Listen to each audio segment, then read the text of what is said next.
In about 2 minutes, we're going to begin the meeting of the Antiquities Advisory Board.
Okay, it's 8:30 a.m. and it's time to begin the meeting of the Antiquities Advisory Board.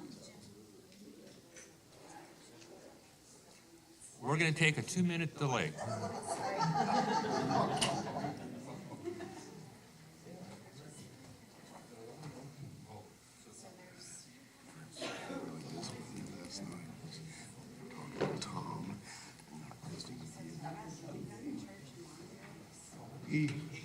He's a good storyteller.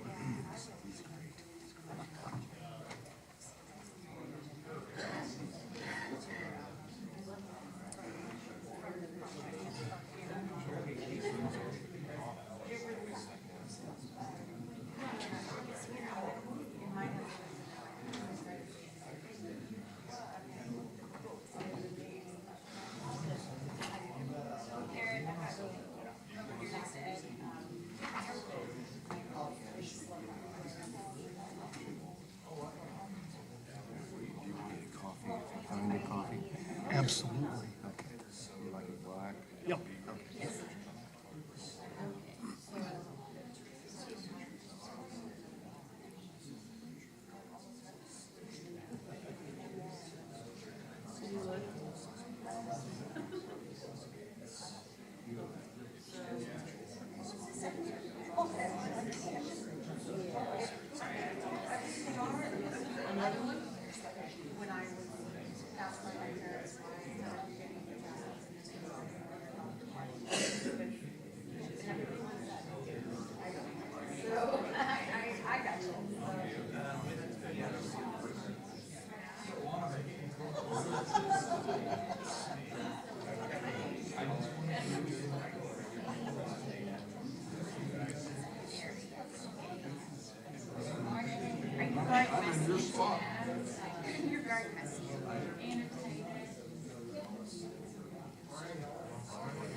Oh, you're good. You're kind. Thank you. It's on me today.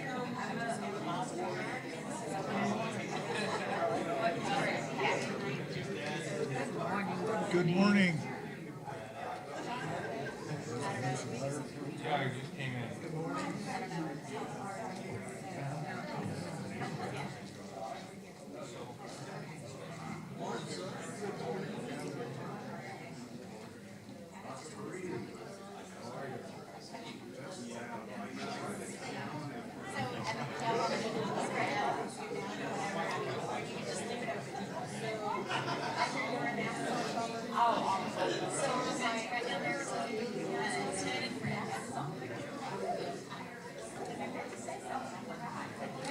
Good morning, gentlemen. Hi, Tom. What's that?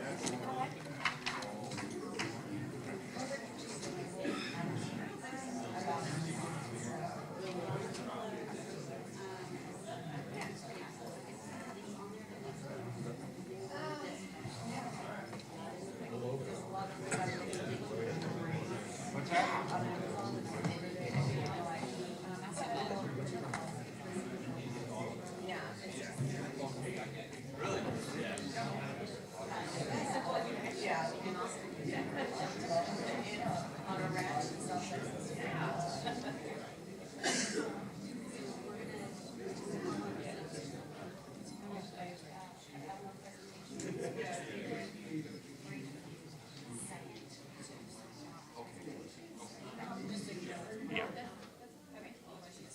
Okay. Okay, we're ready to begin the meeting of the Antiquities Advisory Board. Today's date is January 31st, 2024, and the time is 8:36 a.m. I want to welcome everybody to our meeting today of the Antiquities Advisory Board. We're going to start with a roll call, and I'll start off by saying I'm Jim Bruseth. I'm Chair of the Antiquities Advisory Board and a THC Commissioner. And I'd like to have the other members of the board introduce themselves and indicate their position on the board, starting at my far left at the end of the table.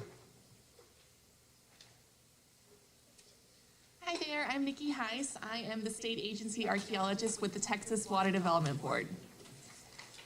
Good morning. I'm Rick Lewis, an architect serving on the board from San Antonio, Texas. Bob Ward, Austin, Texas, Travis County Historical Commission. Doug Boyd, Austin, Texas, representing the Texas Archaeological Society. Todd Allman from New Braunfels. I represent the Council of Texas Archaeologists. Lilia Garcia, THC Commissioner. I'm Laurie Limbacher from Austin, also a THC Commissioner and the architect representative. Thank you, members. We have all but two of our members present. We have the following members that are absent, and that's Norman Alston and Joaquin Rivalla Martinez. We have a quorum. The meeting is open. And if no member objects, I'll approve the absence of the members that I just mentioned that are not with us, Norman Alston and Joaquin Rivalla Martinez. Let's see. Okay, next we have approval of the Antiquities Advisory Board minutes for October the 14th, meeting number 114. Oh, wait, yes, thank you. All right, I need to back up a minute.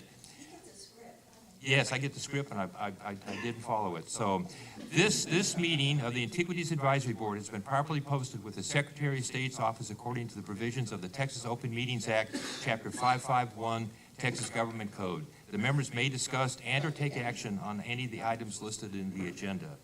Now we're legitimate. Okay, agenda item 2, which is approval of minutes. We have minutes to approve for the meeting number 114 of October 27th, 2023.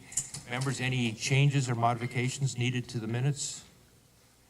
Hearing none, and if no member objects, I will approve the minutes from the October 27th, 2023 meeting. And our next is agenda item 3, which is division reports from archaeology and architecture, and Brad Jones is going to start that off. He's the director of the archaeology division. Good morning, AAB members. Thank you, Chairman Brousseth. Just a very quick overview of the last quarter.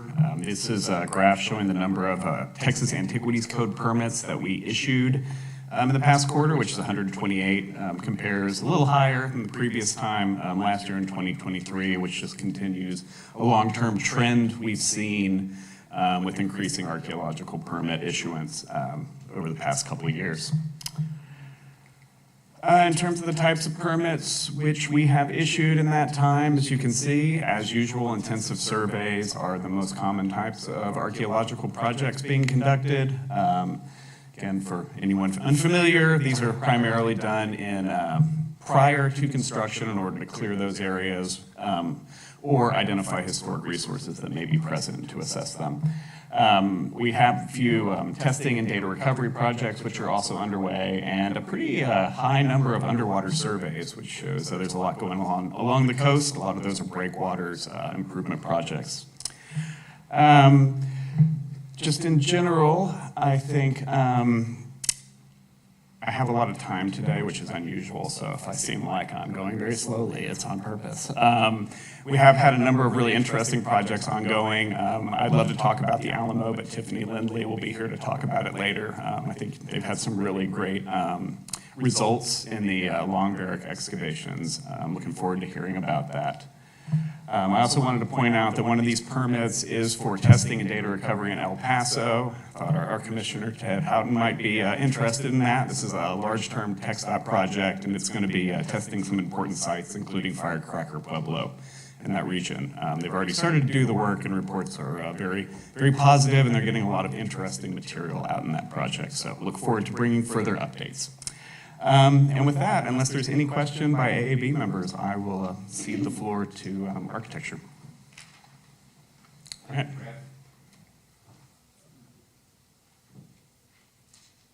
Thank you. Good morning, board members. My name is Elizabeth Brummet. I'm the director of the Division of Architecture. We'll continue our 2-year comparison with this chart taking a little bit longer view. It appears that we seem to see seasonal fluctuations in our permitting activities, so it will be interesting to see how this plays out as we continue to build that graph. Most permits issued in the last quarter are in the area of rehabilitation, which I believe is to be expected. That's the most commonly applied treatment for historic properties as the most flexible treatment. Relocation permit is a bit unusual, but is not the main resource within the state antiquities landmark that was relocated.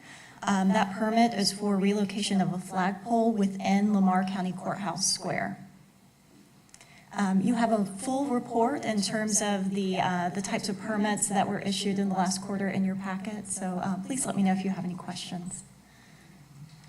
I did have one question. To what do you attribute that spike in the third quarter the last 2 years?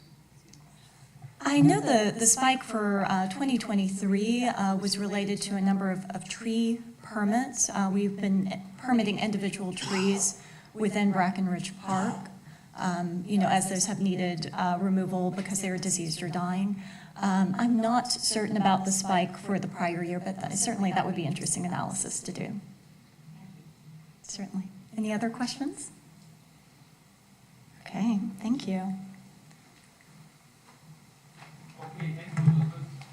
Okay, now turn this on. So now we are going to take a brief recess until 9 o'clock, where we will then convene the Texas Historical Commission for a joint meeting with the Antiquities Advisory Board.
get to say hi early. I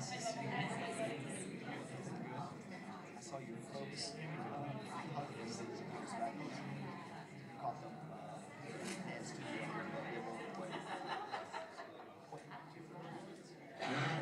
Sorry to hear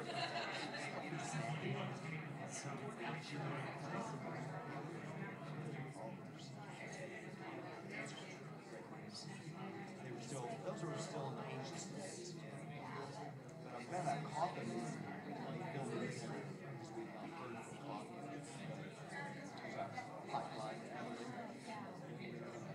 Good to give us and boys good. The husband. Can I check in on yours? Boys, there's the husband.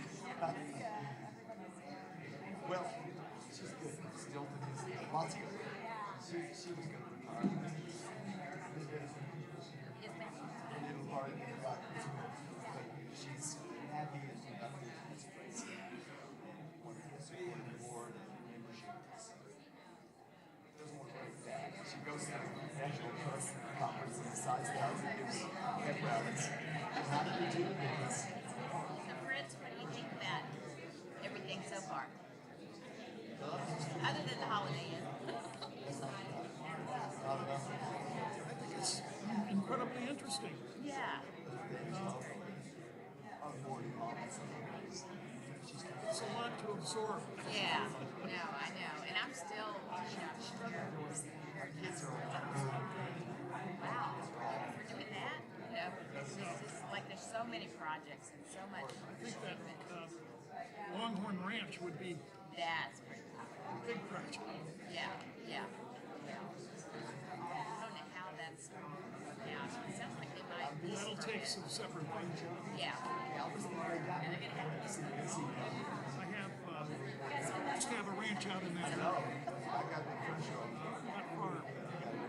This would be in Shackleford County. Our place was in Stonewall County, further west. Yeah.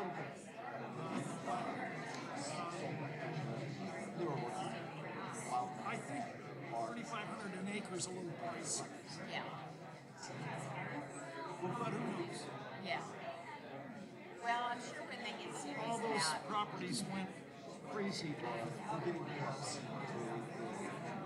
and they're all going down. Yeah. They're all getting back to reality. Yeah. There's a lot of older families. Saw the rise. And like, okay, we can really do it. Sell it now. Right. Piece of cake. It's like going on fishing. We'll lift that puppy. We'll lift that puppy. Okay, I want to be Sparks is Wayne.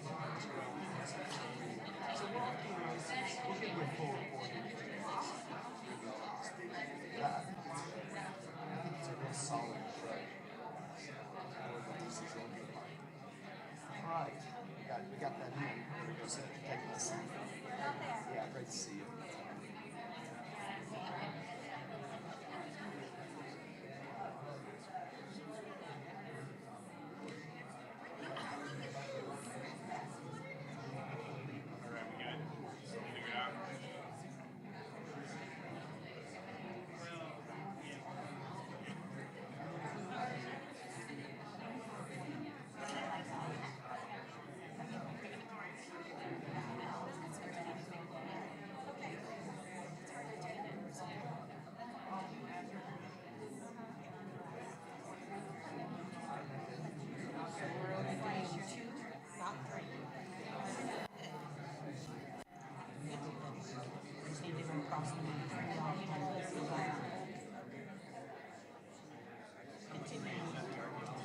That was the landscape.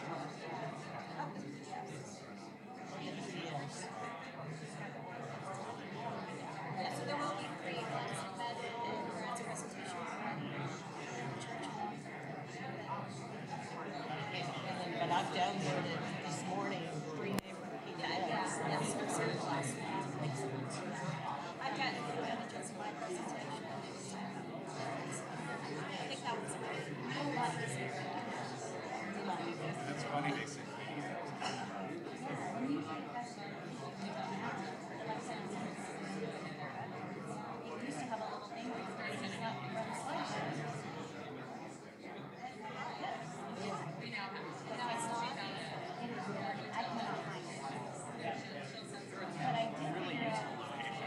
Yeah, it's there, but it's not there. Yeah, yeah. So we have, yeah, we're good. Yeah, all right. We got it. I won't worry about it. There might be a brief pause. There will be a brief pause. I can guarantee that. Well, we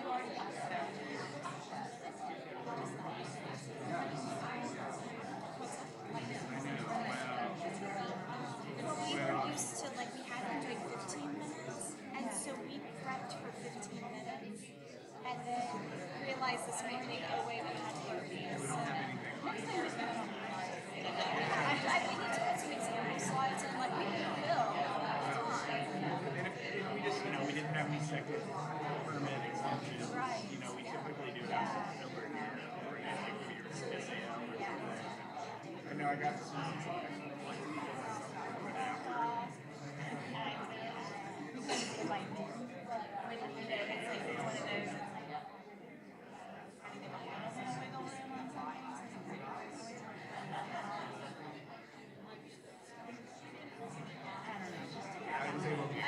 I think we should all make sure we're on the same page.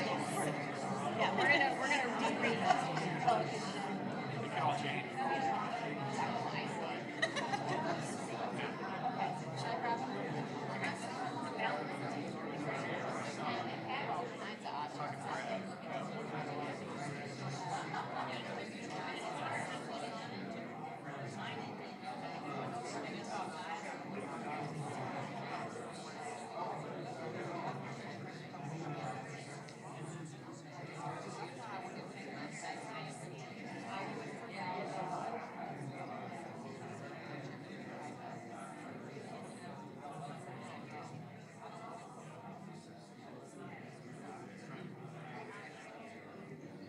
Okay, it's 9 o'clock, and we will resume the meeting of the Antiquities Advisory Board. And at this time, we will convene the Texas Historical Commission for a joint meeting. And I now turn the microphone over to Vice Chair McKnight to do that.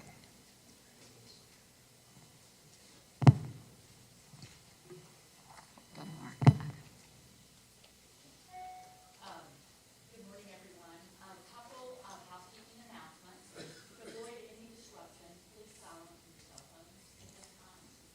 Public comments will be taken today, January 31st, 2024, in person only. If anyone would like to address the commission, please make sure to fill out the form found on the table at the entrance to the room. Keep in mind that no one will be allowed to yield their time to another person. Today is January 31st, 2024. The time is 9 a.m. The meeting of the Texas Historical Commission has been properly posted to the Secretary of State's office according to the provisions of the Texas Open Meetings Act, Chapter 5.1 of the Texas Government Code. The committee may discuss and/or take action on any of the items listed on this agenda. Will you please stand for the pledge of allegiance?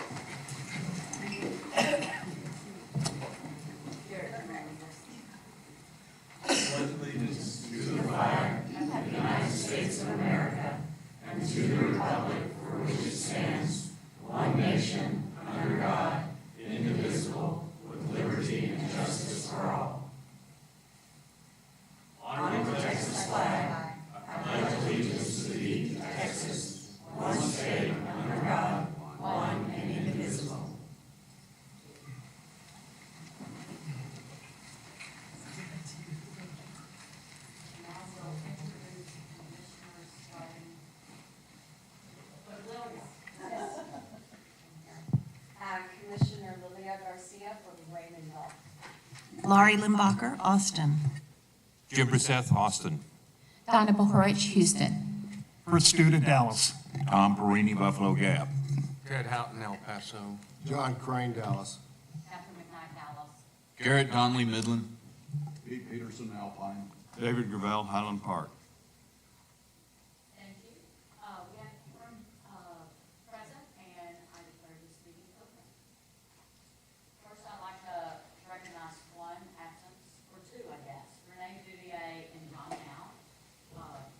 Monica? And Monica. Monica. If there's no objection, then there's.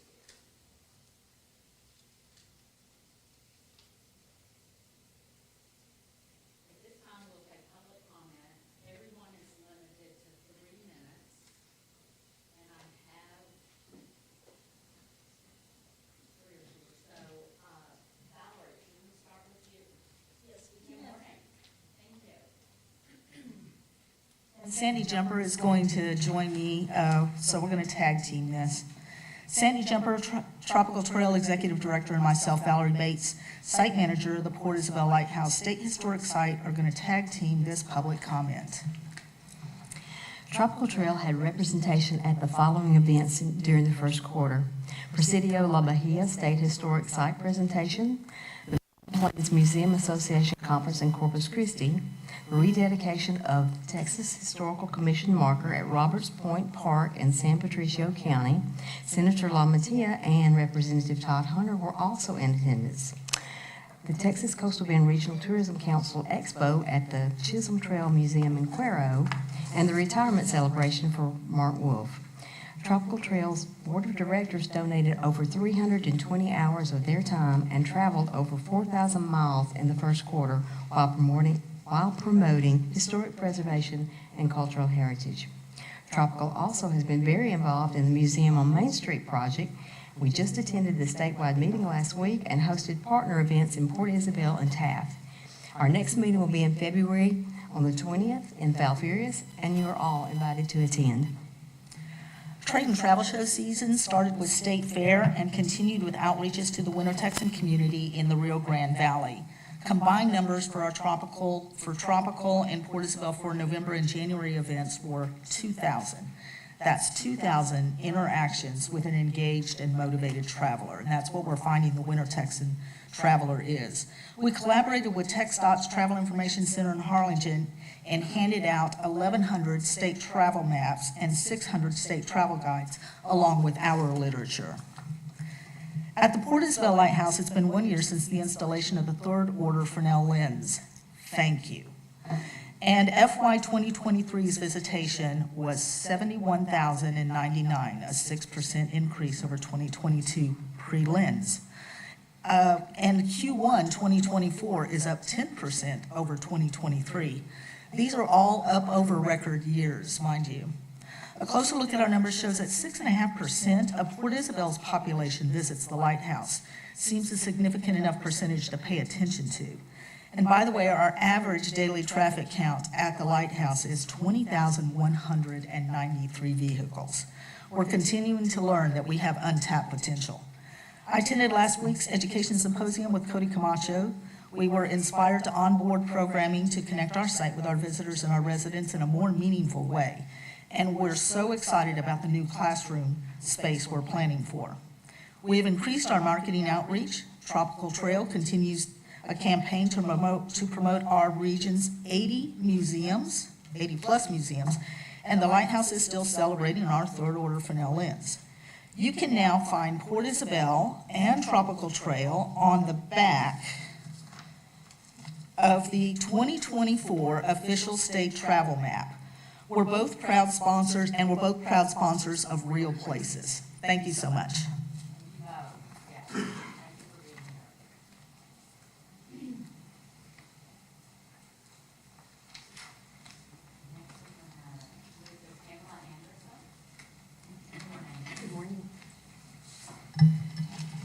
Good morning, commissioners, Texas Historic Commission staff, ladies and gentlemen.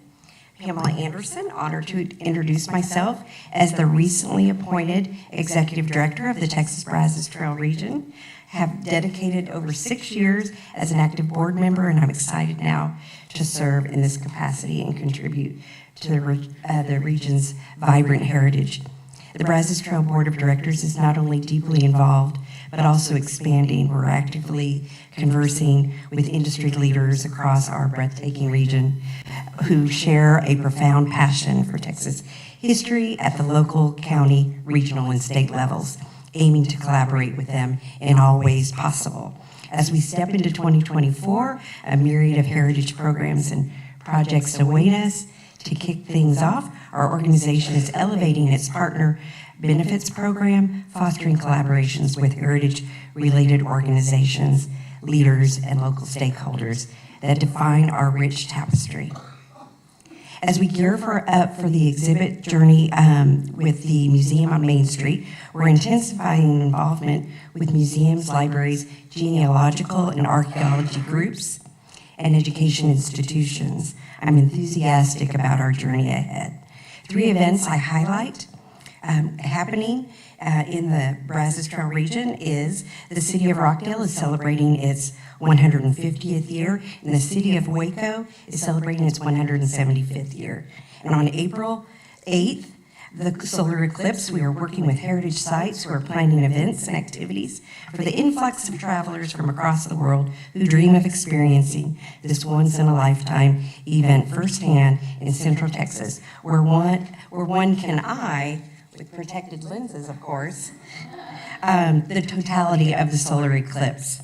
For these events and more, we invite you to be on the lookout for upcoming dates and locations at texasbrazos-trail.com.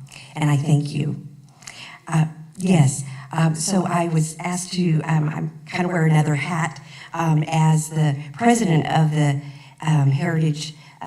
Texas Heritage Trails LLC. I'm pleased to report the Authentic Texas is ended 2023 ever present and strong, and 2024 is off to a great start. Our organization now includes a director of design and business development and a director of media sales. Just off the press is our latest edition, issue number 27, The Sports Heritage of Texas, which we share with you today. Authentic Texas is now available in every Barnes & Noble in the state, at H-E-B, United Grocers, and other retail outlets. We continue including content highlighting the Texas Heritage Trail Regions and Heritage Trails program. Last fall in 2023, the Pecos Trail Region was featured. Yes. Okay, thank you. We featured the Pecos Trail Region, and this upcoming issue is going to feature the Forts Trail Region. We're also regularly recognizing our new recipients of the Texas Business Treasure Awards.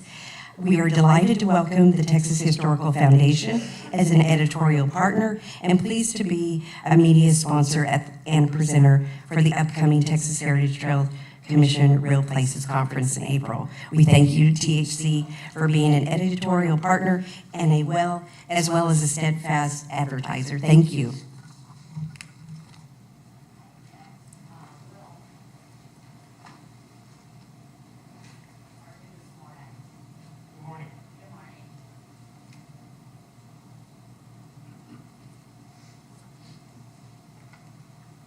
Good morning, Commissioners. Thank you all for inviting us to come up and speak. I'm wearing a little bit different hat. Instead of the herd manager for the state herd today, I'm the board president for the Texas Forts Trail. Let me give you all a quick summary of what we've been doing over the past year and what's coming up with the Forts Trail. Pamela, thank you, and again, what she said about Authentic Texas magazine, check that out. I think she brought a bunch of them and put them out front for all of us to enjoy. So we've been busy with the Forts Trail region. We just had our Heritage Trail meeting last week, and I'll update y'all with what we talked about there. We've been at a number of travel shows this year, including Winter Texan, Fort Worth Home and Garden Show, WTHA, TSHA, Travel Expo, State Fair of Texas, and Texas Downtown Association. Also continuing our wine festival programming with Crawfish and Cannons. We had over 300 tickets sold. We had the State of Texas Longhorn herd present. And this is a living history event at Fort Belknap. County operated the site in Young County. We had 3,000 people in attendance, and it was a big event. We had the Cobblestone Christmas Wine Festival in Miles, a little smaller event, kind of a local up-and-coming event, and we had 50 tickets sold in downtown historic Miles on the brick streets, had a few hundred there. Both events raised over $12,000 and put over $5,000 back in the local economy. So what we're trying to do, one of our big things to do with the Forest Trail is to try to take heritage tourism and add it to local events and things that are happening in our local communities and enhance them and try to make them something that is bigger and better than what they have going on and help them out where we can. So that's what we're doing with those events. And then also our quarterly museum meetups. We've organized that recently, and small museums through the area, we've encouraged them to come together and just talk about what they're doing, what their problems are, figure out if we can help you, if you can help each other, and we've come up with some really cool connections there with our local museums and heritage businesses. And then, and that was organized by Mary Adams at the W.K. Gordon Center in Strong. We've traveled the state promoting Authentic Texas and the Texas Rangers Bicentennial, made numerous contacts throughout the state, educating on the history of the Texas Rangers and the Heritage Trails program. And also, the 2024 Texas Forest Trail will host 4 quarterly mini caravans. We used to do the big Forest Trail caravan. We're doing mini caravans this year. We're going to do 4 of them, spaced out evenly through the year, kind of break our region into four quarters and visit some heritage sites and some heritage businesses and promote the trail region during those caravans. The first one will be March 21st and 22nd, and we'll kick off at Frontier, Texas in Abilene. The second will be in June, the third in September, and the last one will be in December. The first. Will, excuse me 1 minute. Thank you, ma'am. Thank you. And the first wine festival will be in Young County at Fort Belknap on April 13th and 14th, again during Crawfish and Cannons. We're working on a trifold for the Forest Trail since we're now out of our brochures, and we also have a board orientation set up at the Comanche Chamber of Commerce, and we will be doing a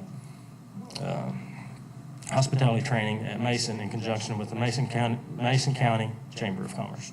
Thank you all very much.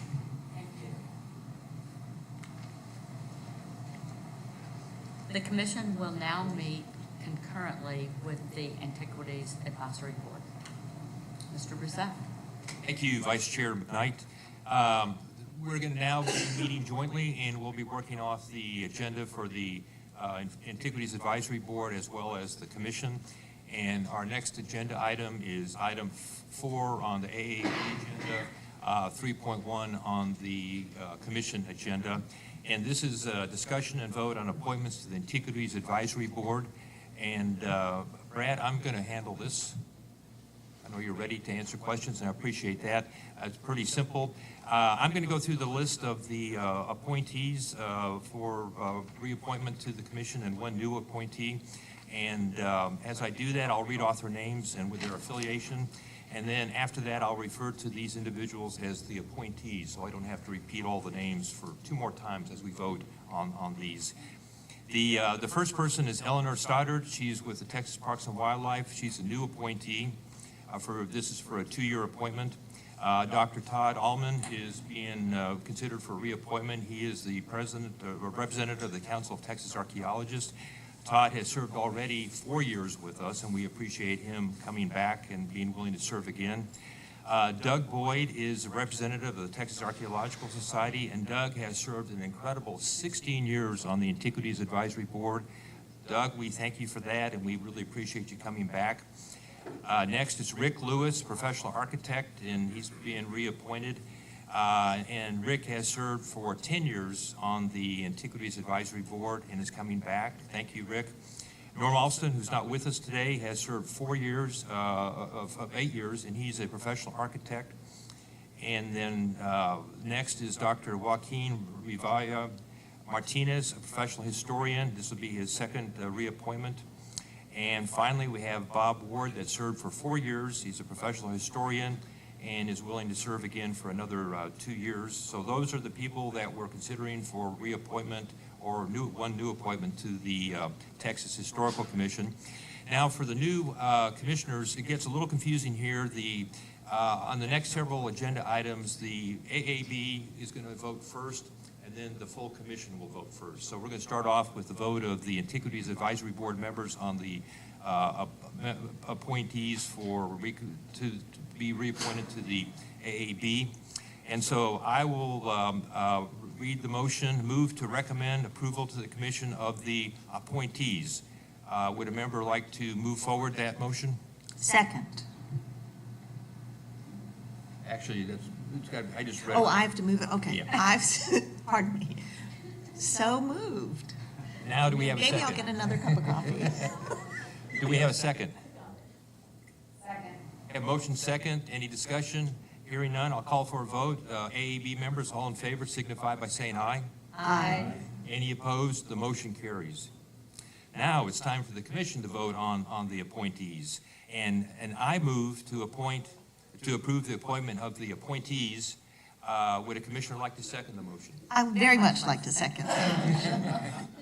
Motion second. Any discussion? Hearing none, I'll call for a vote. Commissioners, all in favor signify by saying aye. Aye. Any opposed? Motion carries. Thank you. Okay, now we're going to have a presentation that's going to start off with Kate Rogers, the Executive Director of the Alamo Trust, and some of the individuals working with her on the work going on at the Alamo. And welcome, Kate. We always appreciate your updates. They're always very informative. Thank you so much, and good morning, Chairwoman McKnight, Chairman Bruseth, commissioners, and members of the State Antiquities Advisory Board. It is always our pleasure to be with you all. It's an honor to be here. We have two key items before you today, the first of which is the church in Long Barrack, and you heard Brad mention the archaeology associated with the drainage project has been ongoing and quite enlightening, so Dr. Tiffany Lindley is here to update you all on that. And then you'll hear from Lisa Easton, who is leading our preservation team, about where we are in terms of preservation and restoration of the church in Long Barrack. So with that, I'll turn it over to Dr. Lindley.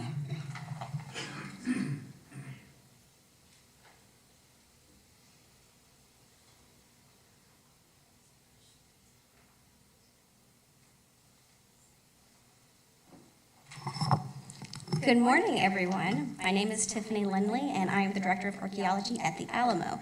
Today, I want to present a brief update, and I stress it is brief because otherwise I'd be up here all day talking about the very exciting work we have going on. A brief update of the Long Barrack Emergency Drainage Project. So I'm preceding the architects because, as we know, archaeology often precedes construction. To remind everyone, this data recovery permit was granted in the July meetings of last year. Work started in October. So we're at the Long Barrack, that is the oldest structure on the Alamo site, and we're at the northern end of the exterior, so that's technically in the cavalry courtyard. And you can see on the image on the right, the grid, that's where our excavations are. A quick overview photo, we've only done 6 excavation units so far. 3 of those we've completely excavated and 3 are currently active. The depths of these units are only 5 feet hand excavated, so it's slow work, and also we've been encountering a lot of features, a lot of artifacts, and rain and the holidays. That's taking a little bit more time than we initially thought. A reminder of why we're doing this project. I know Lisa Easton will discuss this a little bit more right after me, but we have a lot of water infiltration in the Long Barrack. As we began to excavate against the Long Barrack, revealing the stones below grade, we were really able to see those conditions of the stone, and it really drove home the need for this project because those stones were saturated. As I mentioned, we've had a lot of features that we've encountered so far. Most of our features have been intentional prepared surfaces, either fragments of a cobblestone surface or caliche surfaces. We do have one structural foundation. Right now, we're not quite sure exactly what it could date to, but we're thinking it's probably post-battle military, so that's 1840s to about 1870s. And it is still standing, so it's there if anyone wants to come down and see it. Some preliminary, and I stress preliminary results here. We have identified some deposits. The modern episode obviously is pretty clear, and then we have our sterile at the very bottom of that profile, you can see. But we've also identified the mission period. Very exciting, a lot of Spanish colonial ceramics and caliche surfaces. We also have a sliver of the battle deposit. This matches up really nicely what previous archaeologists found on site. In addition, we have artifacts that are associated with the battle, things like gun flints and musket balls. The deposit above the battle, so sandwiched there between the battle deposit and the modern soils, they need to be teased out a little bit more. Luckily, we still have a lot more digging to go, but that's that U.S. military and commercialization periods. Those are still a little mixed and a little disturbed by things from like irrigation utilities, stuff like that. And something very exciting, we've done a brief analysis. So we've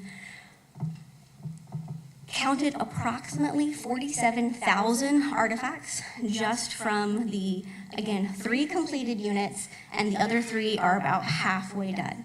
So 47,000 artifacts, about 75% that is faunal fragments, which makes sense. We know the military had a stable in this area, so a lot of faunal fragments, but that still leaves thousands of ceramics, ammunition pieces, gun flints, as I mentioned, bifaces, so many artifacts. I think if you can think of it, we probably have it.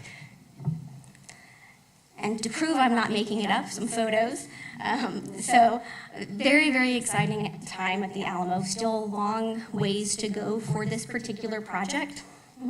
I would like to invite everyone to visit our website and our social media. We post every week, and we talk a little bit about artifacts that we find, the soils, which are very exciting for mostly archaeologists, but please visit our website, our social media, and then if you want to come visit, I would be happy to show you around. Thank you.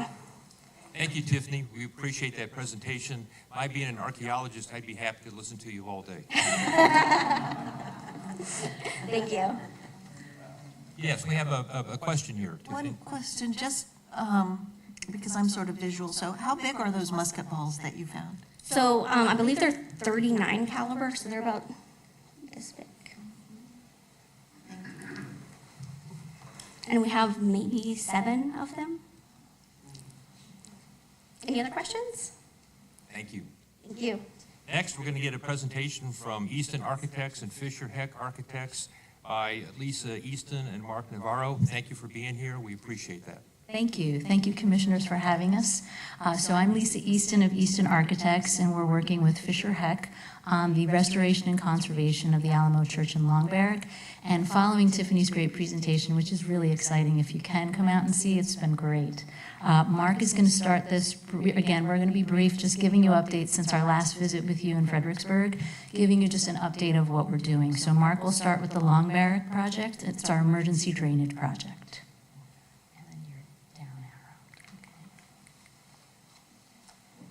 Excellent. So once again, my name is Mark Navarro of Fisher Heck Architects. We've brought this to you guys before in the past. It was permitted in the July meeting last year. So I won't go over the drainage portion of the project too much. We haven't got into that yet. We're more focused on what Tiffany's done, and I appreciate her great summary and an explanation of what they've done so far. But primarily what they've been working on has been the northern WPA wall, not directly associated with the Long Barrack architecture itself. But just recently, she has started an excavation unit directly adjacent to the Long Barrack on the north end. And even though she's at a shallow depth right now, we're getting some really, really great information and observations that we're able to see here. One of them she's already mentioned, that the stones that she's uncovered are wet and saturated, and there is definitely erosion occurring. So this is just really exemplifies the reason of this emergency drainage project, to make sure that we can continue to protect and preserve the Long Barrack artifact itself. So as she continues her work, both in depth along the Long Barrack and in length along the Long Barrack, we hope to gain a lot more information. In 1912, or by 1912, the east wall of Long Barrack was actually demolished. So what you see here is not original to the building, but it was thereafter very soon reconstructed, apparently upon the original 18th century foundations. Now, we don't know what the condition of those foundations were or are today, more than 100 years later, but as she continues her excavations at that depth of around 5 feet, we're going to have a much more comprehensive look at what's happening, and we'll be able to reassess and hopefully map also where the 18th century foundations and stones are related to the early 20th century reconstruction, how they interface stone and material differences, and we're going to then revisit our treatment recommendations for the stabilization of that wall to assure that they're still aligning with the conditions that we kind of foresaw as we were developing these documents. So we're getting into the really interesting portion, architecturally at least. The archaeology is also very important, but as preservation architects, this is really exciting for us now. So we will definitely keep you all up to date as we uncover more and learn more.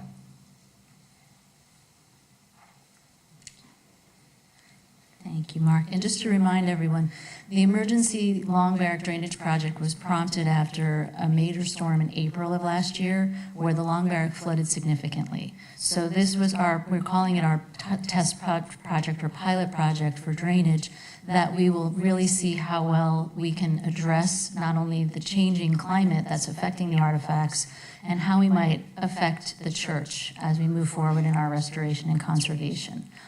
So to bring you up to speed on the church and the Long Barrack, but I'm focusing today on the church primarily because in our last visit I mentioned we were just kicking off what we're calling our phase 2, which is the conservation treatment program and immediate needs for the west facade of the church. So we are about halfway through this phase, and we've started with a 22-day, and it's 22 days only because that's how long it took us to do it, with lead conservator Pam Rosser in the boom lift starting at 7 a.m. till as long as we could stand in the heat. And we documented every square inch and millimeter of the west facade. So this is the first of the annual surveys of the west facade that will take place every year to monitor the artifact.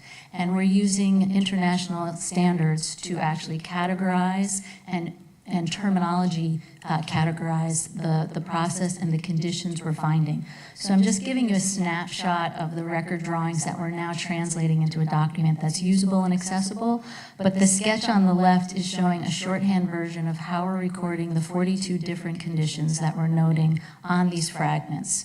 And as you're aware, the west facade is the most pristine portion of the church, and so it is really a precious artifact, and the carvings are very, very important to keep. And as we, even in the 22 days of being on the boom, we're noticing deterioration, loss of flakes, loss of material from day to day. So it's really critical we implement a strategy to preserve and conserve this artifact. So just to give you a snapshot of what we've been doing, there's Pam in the boom, and our drawing illustrating the shorthand record of documentation of the conditions. And on the right is what we're going to be turning into the actual archival piece, which is noting those conditions, the severity of those conditions, and how we're going to come up with a treatment program. Now, it's really critical to understand that everything we're doing must maintain the integrity of the artifact and must also honor the Secretary of the Interior standards and the American Institute of Conservation's Code of Ethics. So whatever we're doing is reversible, it's the gentlest means possible, but by no means can we leave it, because if we leave it as it is, we're actually causing more harm to the artifact. So the number one code of ethics, just so you know, for the American Institute of Conservation is do no harm. So doing nothing is actually causing harm. So moving forward, the next slide is a graphic representation of how we go about, how do you document every millimeter of a facade? It's pretty daunting. So we break it into a grid. It's much like an archaeological dig, actually. So we break it into a grid, and we then annotate that grid. So I was just giving you an illustration of the upper left slide that's hatched in red, and how we broke those grid sections into a drawing section with the shorthand condition noted, and then an actual photographic image. It's very, very critical to document this photographically as we go, because you can see the degradation over time. You can map the degradation over time. So this is part of our process. We're going to be concluding this in April, and the conclusion is to come up with a treatment recommendation, a treatment program on how to actually bring conservators to the building to physically work on it. We've been doing this with our team of conservators, And the things we've been looking at so far are pointing, stone replacement, sourcing the stone, and also looking at how to clean it. So about 5 of the different conditions are soiling. Some of them include biological growth, but they also include carbon staining, they include salt leaching. So taking that off of the artifact is important to actually see the condition of the masonry. It's actually creating a patina or a coating that we need to remove in order to actually treat the artifact. So we've done 2 samples, 2 mock-ups. Again, the gentlest means possible. We attempted to laser clean, and then we used a very, very, very gentle microabrasion system.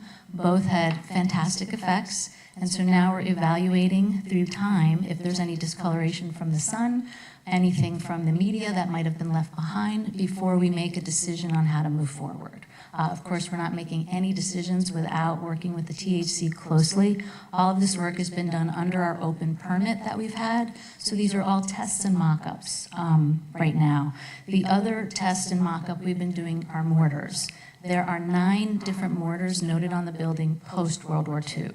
So, and that is all surface. So that the actual mission era and military era mortars are not on the surface. They're behind the current pointing mortars. So we've extracted them to actually figure out, we've now created actual recipe matches for the mission era, the military era, and the current mortars. So we now can evaluate and decide which are the most appropriate for pointing moving forward.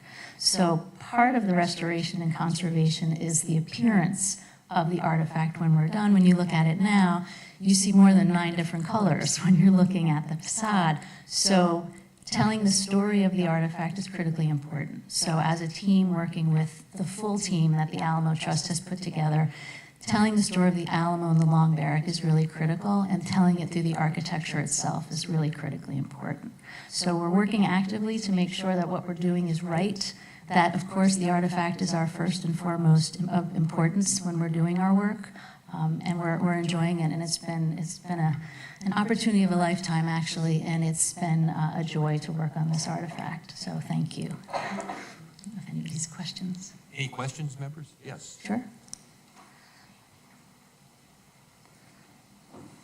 Sorry. I can't really see. Are you showing us like that gentle treatment? I was just kind of curious if you had, So what kind of these are before and showing, after. yeah, these are actually showing you the conditions that are noted. So Okay. what we're making is a visual glossary of all of these terms or terminology of conditions. So we're actually creating an image, so it's illustrative. So when you look at it, some of the terminology can be very scientific, and you look at it and say, okay, that's what that looks like. So that's what I'm showing here on the right. And then what we do is chart the severity of that condition. So when we do a treatment option, it's not a full-scale treatment option. It comes in a grade depending on the need on the actual stone. Do you have any pictures that show those? I was just kind of curious, that treatment that you already tried, just to see The how. cleaning, I'm sorry, I didn't put them No, in no, this it's no big deal. presentation. I was just But wondering. I did actually at the very end create this little slide which shows you just some of the severity of deterioration. So part of the problem with the pointing campaigns over time, although well-intentioned, when you start to mix a stronger mortar against a softer stone, the stone becomes sacrificial, and that's what's been happening. So we're seeing areas where the mortar is proud of the stone. The center image is a very telling one where we have lost section, or the surface of the stone has eroded upwards of 2 to 3 inches. And this is a masonry-bearing wall, so we're losing structural section as that happens.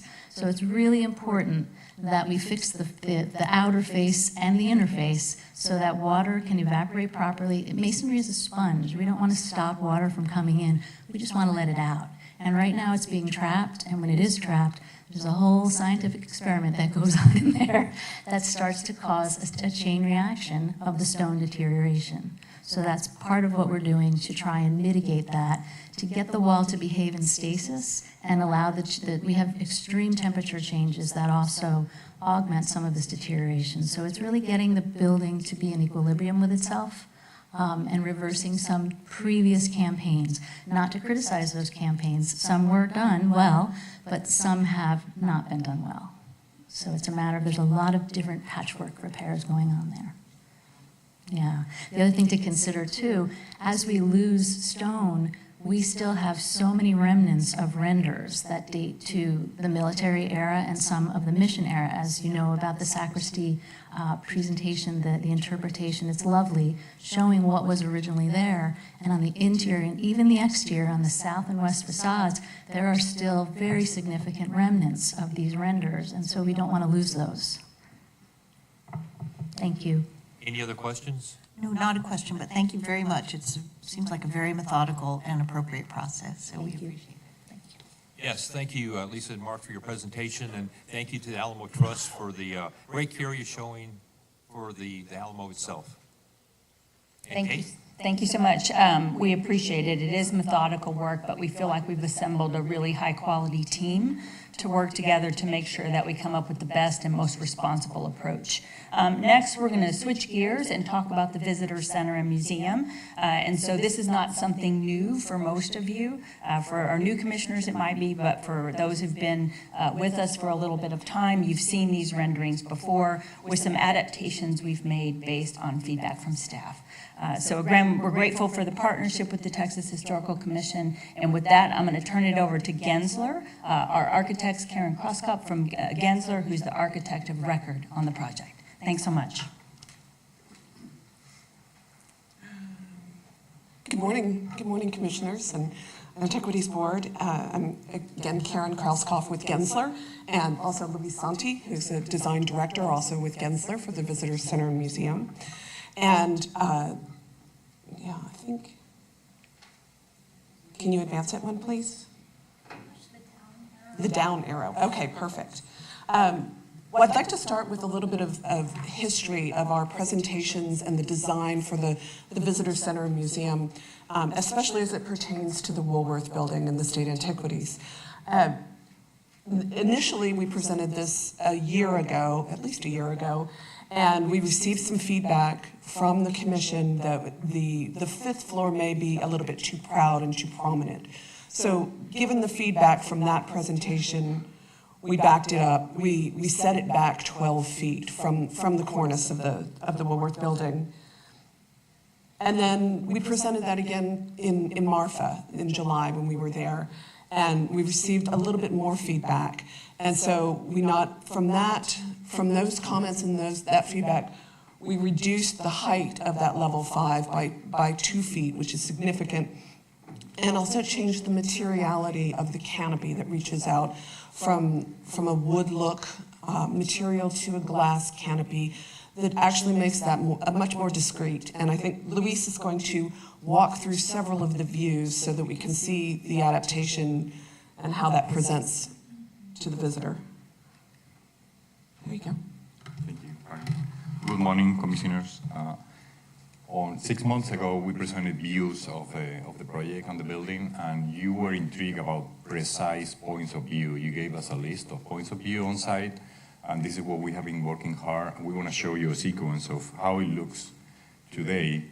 I'm going to go back for a second. This will be a view from the church, from the Alamo Church.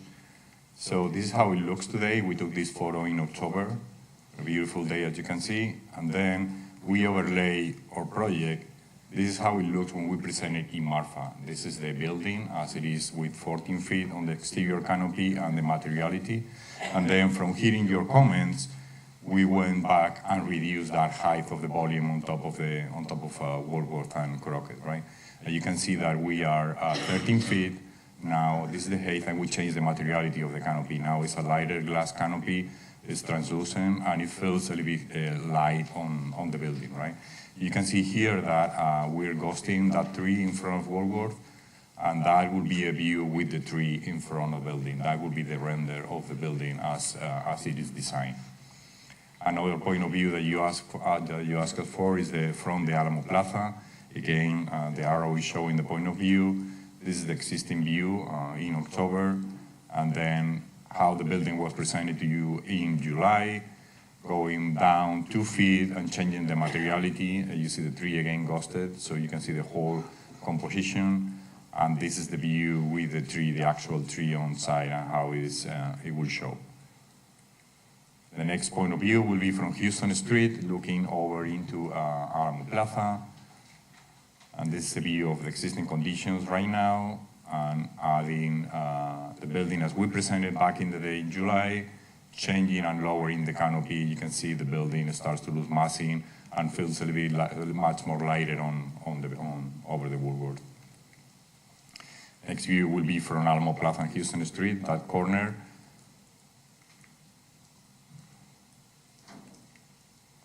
This is the actual photo of the building right now, what we presented in July, and then these measures that we take to reduce the height and changing the materiality of the canopy. And that will be a night view of the project. It is from Alamo Plaza that you have not seen yet, with the considerations to lighting and how we're treating the facade. You can see on the right side the tree is ghosted, and so you can see the whole length of the building.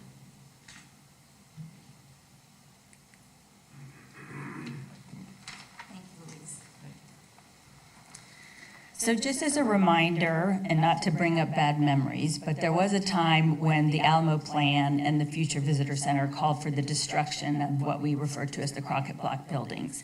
This is a rendering from 2019 that was presented by the Conservation Society of San Antonio, which was showing how you could reuse the buildings through adaptive reuse to create the proposed visitor center and museum. You guys saw this when we were with you in Marfa in July, and this is what the team at Gensler took their inspiration from for the design of the new building.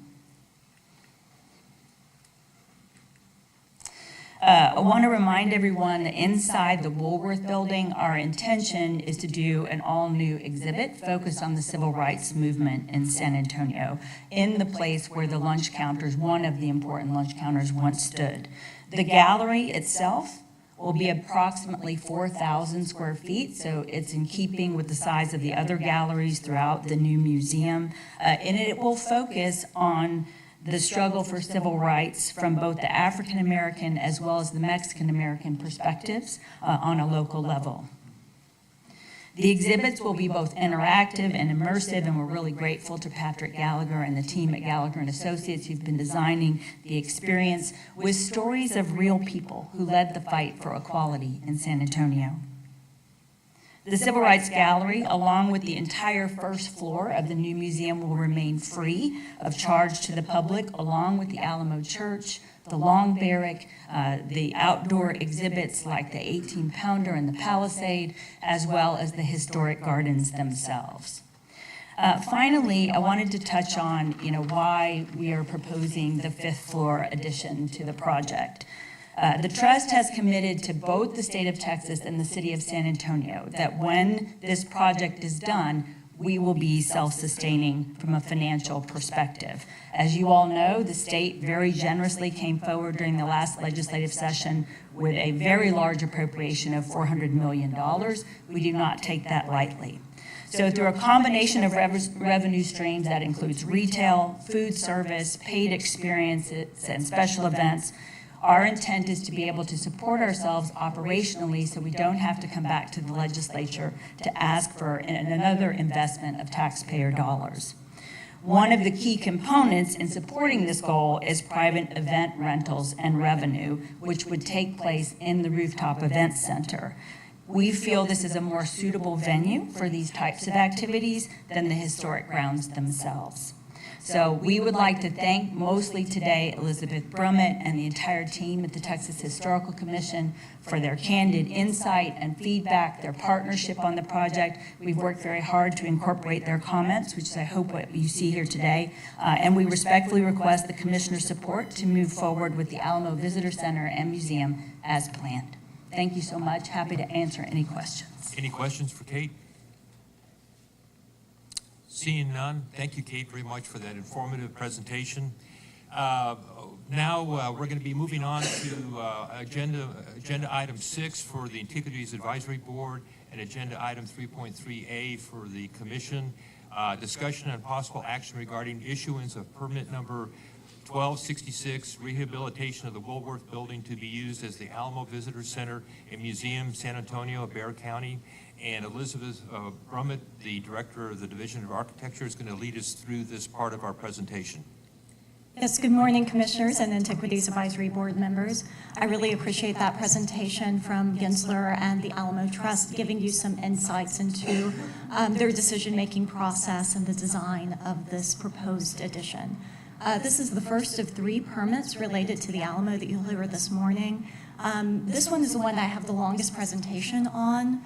There's a lot of complexity to this project. I know you've seen it multiple times previously, but I want to make sure we're laying out the issues clearly before you take your vote. Before I move on, I'd also like to thank Sheena Cox, who is here in the audience on my staff, for all of her work on the Alamo-related projects. So located across from the Alamo, the Woolworth Building in Alamo Plaza was designated as a State Antiquities Landmark in 2019. Designed by San Antonio architects Adams and Adams, it was built in 1921 for the National Department Store chain during a time of considerable growth. Its significance to African American civil rights derives from the peaceful integration of its lunch counter and 6 others in downtown San Antonio in March of 1960. The sit-in was organized by the local chapter of the NAACP and community, church, and business leaders. This Woolworth's location closed in 1997, and the building subsequently had a number of tenants, including Ripley's Haunted Adventure, who made some fairly intensive and insensitive modifications to the interior that I'll show later. In 2015, the state of Texas acquired this building with the intent of developing it into the Visitor Center and Museum, along with the adjacent Palace Theater Arcade and Crockett Block. And all of those buildings are in the Alamo Plaza National Register District. The proposed project entails rehabilitation of the Woolworth Building as part of the proposed Alamo Visitor Center and Museum. Work includes cleaning, repair, and selective in-kind replacement of deteriorated components of the building facades, including the brick, terracotta, and windows, replacement of non-historic storefront windows and doors, reconstruction and interpretation of a portion of the lunch counter to its appearance in 1960, and construction of a rooftop addition, as you've just seen, that spans the Woolworth Building, adjacent new construction that replaces the Palace Theater Arcade and the Crockett Block. In many ways, the building looks very similar to how it did in 1921. I will go ahead and highlight something about the storefronts while we're here. It's a little bit dark, but these are wood-framed storefronts that are there presently, similar to what was in place during the original construction. However, Woolworth celebrated its 75th anniversary in 1954, and as part of this milestone, undertook a national effort to update their stores, including this one in San Antonio. These improvements form the basis for the context for the successful integration of the lunch counter. The architects are really focusing on 1960 as the significant date for this building. And so since those, again to go back, those ground floor storefronts and doors have been replaced, what is being proposed is to go back with something that is akin to what was there in 1960, there through at least 1997, shown in these photographs. You'll see it's a unpainted aluminum, typical of mid-century modernizations of historic buildings, and so that is the design inspiration for what is proposed. The exterior of the building has a granite wall base, brick cladding, and terracotta ornamentation in varying states of disrepair. In general, the exterior work proposed for this building will meet the standards for rehabilitation. We will have repairs of the cracks, the deteriorated terracotta units in particular, replacement of selective units that are either lost or deteriorated beyond repair. In terms of the windows are in fair to poor condition throughout the building. That includes the wood transom shown here, the windows on the upper floors, and metal windows on an alley side of the structure. The windows will be repaired when possible. Units that are too deteriorated will be salvaged and replaced with custom metal or wood windows with clear insulated glass and fixed sashes. The replacement windows will provide a close match to the historic windows in terms of their design, dimensions, and profiles. The canopy likewise is in fair condition. The proposal is to replace the waterproofing membrane on top of the canopy with good drainage. replace the metal fascia that is not original with a fascia similar to what was there in 1960, and repair to the canopy supports as needed. So again, the work that I've just outlined meets the standards for rehabilitation. There are some conditions that we would place on the permit that are very typical of a project of this size. So should the commission authorize the permit, staff requests to review masonry samples for replacement brick and terracotta units, mock-ups of cleaning and repointing methods, and shop drawings for proposed replacement windows, storefronts, and exterior doors. In terms of the interior work, the project entails complete demolition of the building's interior structure, including the concrete columns and floor slabs, and the replacement with a steel structural system. The prior building tenant cut through floor plates in multiple places and compromised the integrity of the existing structure. The live loads required for museum use and the structural capacity needed to support the rooftop addition likely also contribute to the extensive nature of these structural interventions. The slab, floor, and wall finishes that remain in the lunch counter area will be retained and safeguarded during this work. Few significant interior finishes are currently exposed and visible due to the extent of prior modifications to the building. And just to give you a sense of what the interior looks like, I've only included one interior photo, but all of the floors are fairly similar. They've been turned into essentially a theme park indoors, with most of the windows blocked with those walls that you see here. So there are very, very limited spaces in which you can actually see the original plaster, walls and ceilings, the wood floors, and elements of that nature. So the building, will have the interior, elements will be demolished, again, with the exception of the lunch counter area. Where those elements are of value either for reuse in the lunch counter or for informational purposes to inform the design of the lunch counter, they will be salvaged.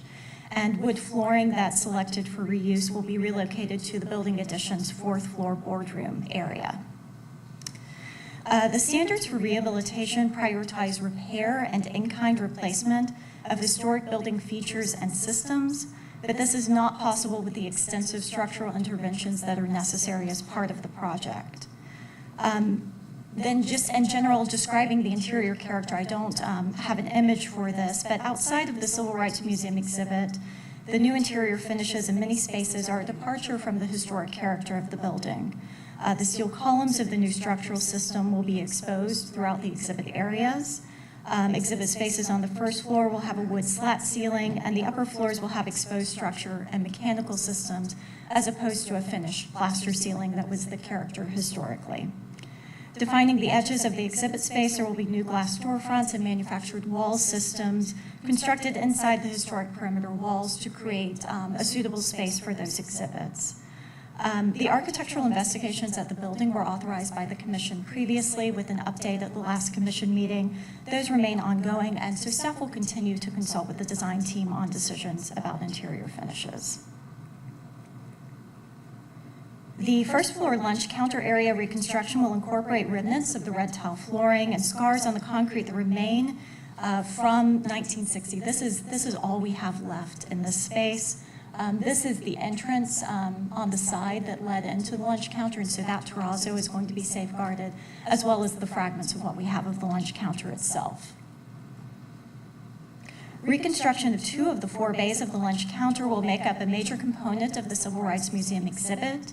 Recreation of a portion of the Woolworth's lunch counter, for which this building is individually significant, and interpretation of this space in the context of African American civil rights will add an important 20th century chapter to the museum's breadth of interpretation.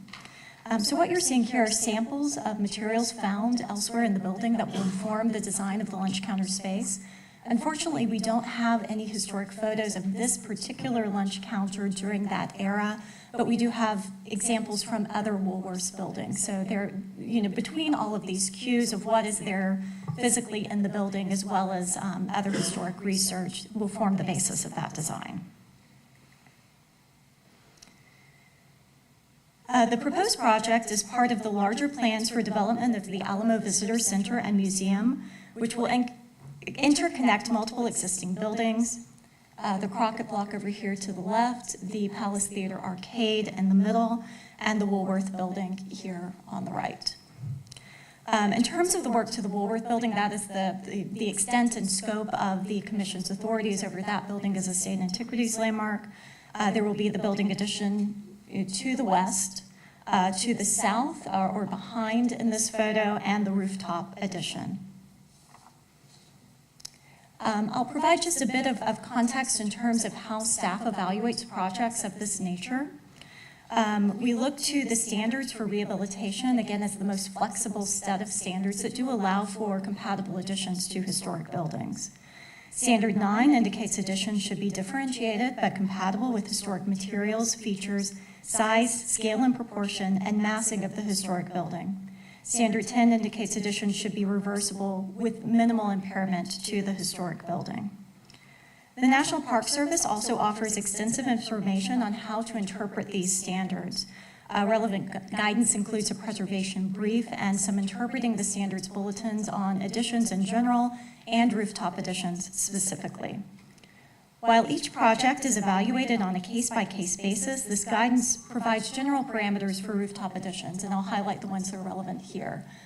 Rooftop additions are generally not appropriate on buildings less than 4 stories in height, should be set back from all visible planes of the building, should be minimally visible from the public right-of-way, and should generally not be more than 1 story in height. So before I move on to the proposed design, which you saw earlier, I'll mention an example of a similarly scaled building, a 3-story building that did receive federal and state tax credits.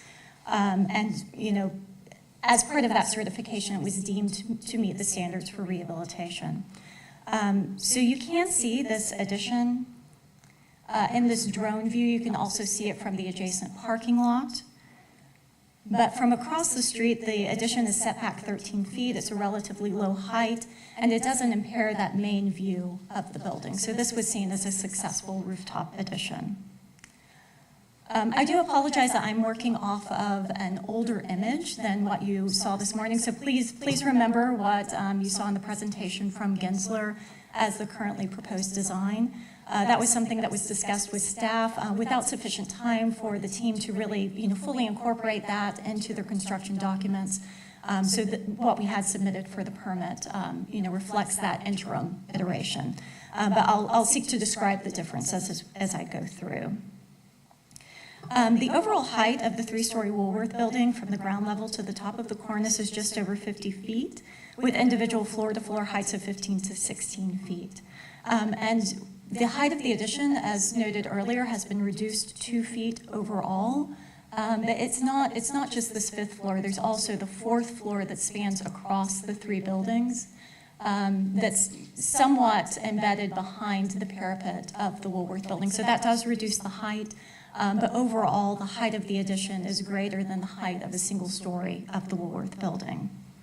The setback of the new elements from the street-facing elevations, including the event room enclosure and the sunshade, are less than the width of 1 structural bay of the building. And as you can see, it's fairly prominent in various views of the site.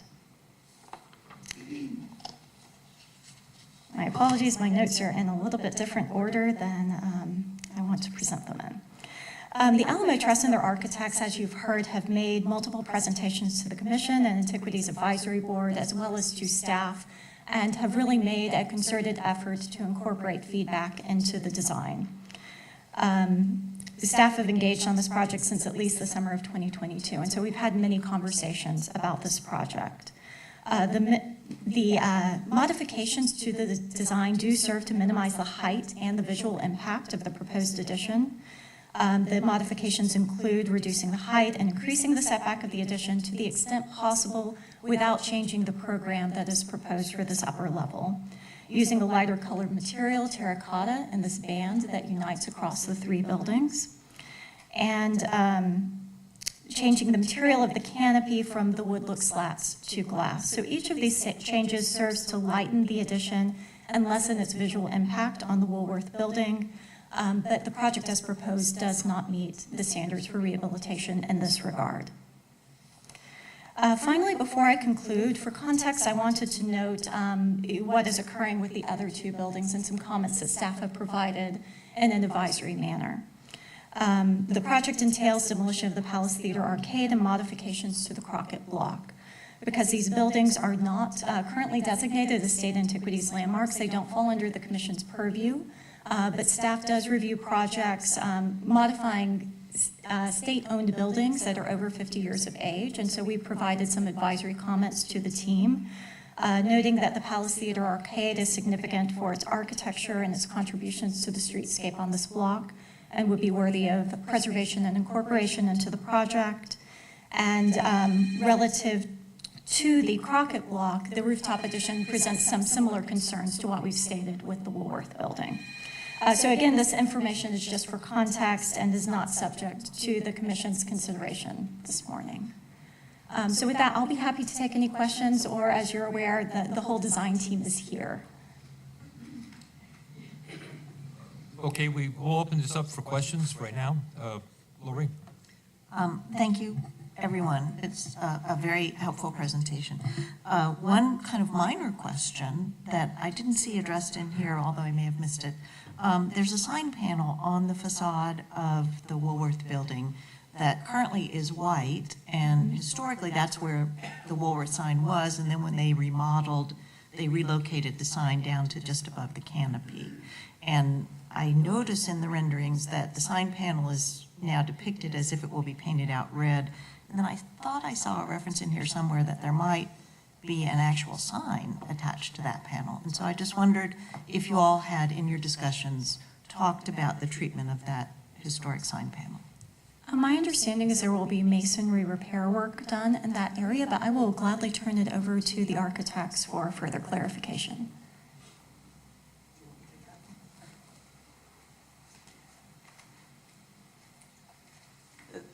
The band at the top of the Woolworth building, in keeping with the period of significance, which is the 1960s, is when that band or the Woolworth name was removed. So we're repairing the terracotta there instead of putting back where it was from the original construction. So will it be rendered in red? It's in the brick, and it's the brick that will that matches the rest of the brick that's existing there now. I see. So it's just the facade color carried on. Yes. And do you intend to have a sign of some kind? We are keeping the Woolworth inlaid in the trosso at the entrance. But you're not going to install a sign on that? Not a new one, Okay, no. great, thank you. Thank you. And then there was a discussion about the setback, and I was having trouble going from reading on the iPad. I went to my computer to look at the drawings because things weren't loading. What is the setback currently of the rooftop addition? The rooftop addition is set back 12 feet from the cornice. Yes. And the cornice being the outermost point? Yes. Not the wall of the Woolworth? Correct. What's the setback from the wall? I believe that is 8 feet. So, thank you. Any other questions? Yes. Could you remind us, just that top area, because it's taller than, the current building, that top area, what is the purpose of that particular area? How will that be used? What's the purpose of that one? It's an event space. Yeah. That was what Kate Rogers mentioned as an economic driver for the entire project. Right. I just wanted to, make sure we understood, what that was again, one more time. And then just on top of the event space, there's a penthouse that you can see there, which would have the elevator equipment and mechanical equipment and other, I think, sort of support spaces, correct? And that's set back pretty significantly. The mechanical penthouse is not nearly as prominent as the event space. Karen, if you want to clarify that. I'm going to confirm that the mechanical penthouse, which is that space above the canopy, is minimized as much as possible and set very far back. So it's as discreet as can be. But it does have a purpose. Yes. It must be. All of I would say all the spaces on the level 5 event center and the mechanical penthouse are at this point kind of reduced to their program minimums, both in height and in square footage, to be optimized. Jim? Yes, I please. want to comment very affirmatively. I've seen this unfold, and I've always viewed it as San Antonian as a real win, having a lot of kindredship with the Conservation Society and concern over the buildings when they were bought by the state and the thought that they would be destroyed. So it's, you know, certain things like losing the theater's facade is unfortunate. I understand from multiple presentations of the need to have an entryway, a place that beckons visitors to come and not be confused by trying to find a door to the Woolworth building. So people will funnel in there clearly. The massing of it, I think your presentation today is great in terms of changing the material and playing down that hovering saucer of a roof that we see in this rendering was a good thing. It almost, despite the relative shallowness of it, that does negate it being fully embraced.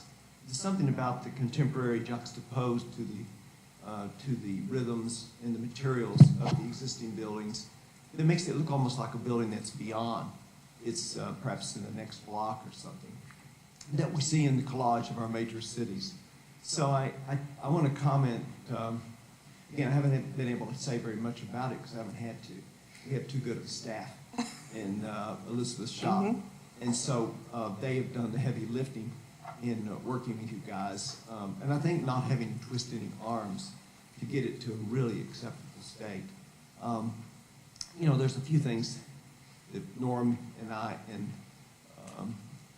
we had gotten in there a little earlier, we probably would have futzed about. But I think that the philosophies that bear exposing the steel columns for the new structural system through the Woolworth, for example, are very interesting, very honest, modernists would say, and the public will be able to recognize that this wasn't part of the original building. And I think that's good. We see that as a precedent in the San Antonio Museum of Art with its introduction going all the way back to the 70s. So this is this kind of pioneering this integration of new and old that is we're perhaps a little unaccustomed to in America. It's the kind of thing you'd see in Europe much more so. So I compliment you. I think it's looking great. Thank you. Thank you. Thank you, Rick. Any other comments or questions? Yes, I have a question, and it may be I misunderstood in both presentations. Excellent, and I thought I understood. Did I hear correctly? The architecture division was saying they did not approve, or this was not according to standards? There are aspects of the project that absolutely do meet the standards and are, very commendable. The work to the exterior envelope of the building is, exactly what we would want it to be. The work to the Woolworth Building lunch counter as well. But the complete replacement of the interior structure is a concern, and the rooftop addition is a concern based on its prominence. Is there still an ability to compromise here a little bit to fix, or is this impossible? I think that we have gotten to the best solution that we will. So I don't know if it's time to move on to there are two motion options for consideration. Yes, I'll take it from here. Thank you, Elizabeth. Hey, Jim. AAB members and commissioners, we are going to spend a little bit of time on this. This permit is a big deal for the permit for the Alamo, and we need to get it right. And so I guess, Garrett, you have a... I just want a clarification. Elizabeth, the drawings that are in the packet that we were sent are the ones with the renderings we were just shown, or they're the renderings you showed? So what is being proposed is a set of drawings we do not yet have in hand with a slightly reduced height. So the pictures that Gensler, the sight lines that Gensler showed are a much more accurate representation of the project as it sits today. Okay, that's what I was trying to... But as I understand, and I may not fully understand, that the setback, even with the improved, refined, revised version, remains from the front wall of the rooftop addition to the wall of the Woolworth building, the setback is 8 feet. Is that correct? Would it be helpful to pull up those drawings and renderings? Well, I think just answer the question, it's 8 feet. That's what Yes, Karen said. yes, that's what, yes. And the precedent example that you gave of a building in similar scale, a 3-story building, rooftop addition, had a setback of 13 feet. Right. And how the 13 feet was developed, I don't know, but I'm sure it was just from visual studies of what you could see from the street, which is the critical issue that the standards asks us to consider. Right, and the canopy, again, it's a different design than what we're showing here, but it does project out further. Right, but that's been changed to glass, which makes it less prominent, and Right. we can consider for ourselves, based on this sort of ephemeral presentation that we saw for about a minute of the improved version, we can gauge for ourselves whether we find the canopy as proposed in glass an issue. But what we do know clearly is that the setback, wall to wall, is 8 feet, even in the improved version. Yes. Okay. Okay, I think it's time now for the AAB to go through their process. And as a little bit of background information here, the purpose of the Antiquities Advisory Board is to deliberate these kinds of issues from a professional perspective and offer advice and guidance to the commission. So when we go through this, they're going to have a motion that they will pass on for commission discussion. So AAB members, there are 2 motions before us. Let me read the motions, and then I'll ask a member to move forward one of the motions, and we'll have additional discussion if we need to. Motion 1 is moved to send forward to the commission and recommend authorizing the executive director or his designee to issue historic buildings and structures antiquities permit number 1266 for the comprehensive rehabilitation of the Woolworth Building, San Antonio, Bexar County. And motion number 2 is to deny issuance of permit number 1266 for the comprehensive rehabilitation of the Woolworth Building, San Antonio, Bexar County. And do we have a second? Do we need to have one of the motions move forward? Yes. So please move one forward, members. I'll move forward motion number 1. And do we have a second? Motion second, and we're open for additional discussion. Members? I'll just say that I'm troubled by the notion that we would issue a permit that doesn't conform to the guidelines of the Secretary of the Interior standards that we're supposed to support. And second, I'm confused about contemplating issuing a permit based on documentation that we don't yet have. Thank you. Good points. Additional comments? Rick? I think, since I've come out as supporter, I think that the sightlines that we saw in the studies earlier were unfortunate. The team didn't show us one from the sidewalk, or a supposed sidewalk that would have been on the other side of Alamo Street if we would have had a corridor, a canyon that's very typical of urban cities like this. We're looking at it from the length of a football field, where you can really see the dominance of that roof stick up. Most people will never see that upper story because they're going to walk within the sidewalk areas going into the museum, down the center of what was Alamo Street, which will now be a plaza. And from any of those locations, I don't think you'll see it at all. I share the concern about not meeting the standards, but I also had tremendous apprehensions earlier about using Alamo Plaza for ticketed events and putting glass walls around it and really cutting it off from the public in a very potentially discriminating way to make money. This rooftop compromise is going to give us a place for the income stream that's been argued and nicely presented, as was a commitment made to legislature, provided our economies hold up. But I think that it will be a great venue. It doesn't exclude anyone from the plaza any longer, which I think was a really important social statement to make, and how this monument is embraced. So in that regard, and the fact still remains, we could have lost these buildings 2 years ago, had less studied individuals taking this and said, yeah, we're going to build a museum we want to build.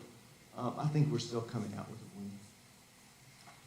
All good points, Mr. Chair. Yes, please. Sorry. And I do want to say to all who are here today, how very much we appreciate the journey that we have taken together, and we appreciate all of the care and consideration that you have given to our previous review comments. We do appreciate that the buildings are being saved. We do appreciate all the effort to refine and revise and modify in response to our comments and concerns. We really, really, really appreciate that. I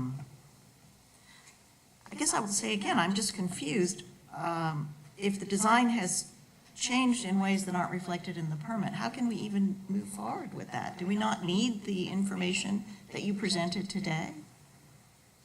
We will expect a set of updated drawings before we issue this permit if the commission moves this motion forward.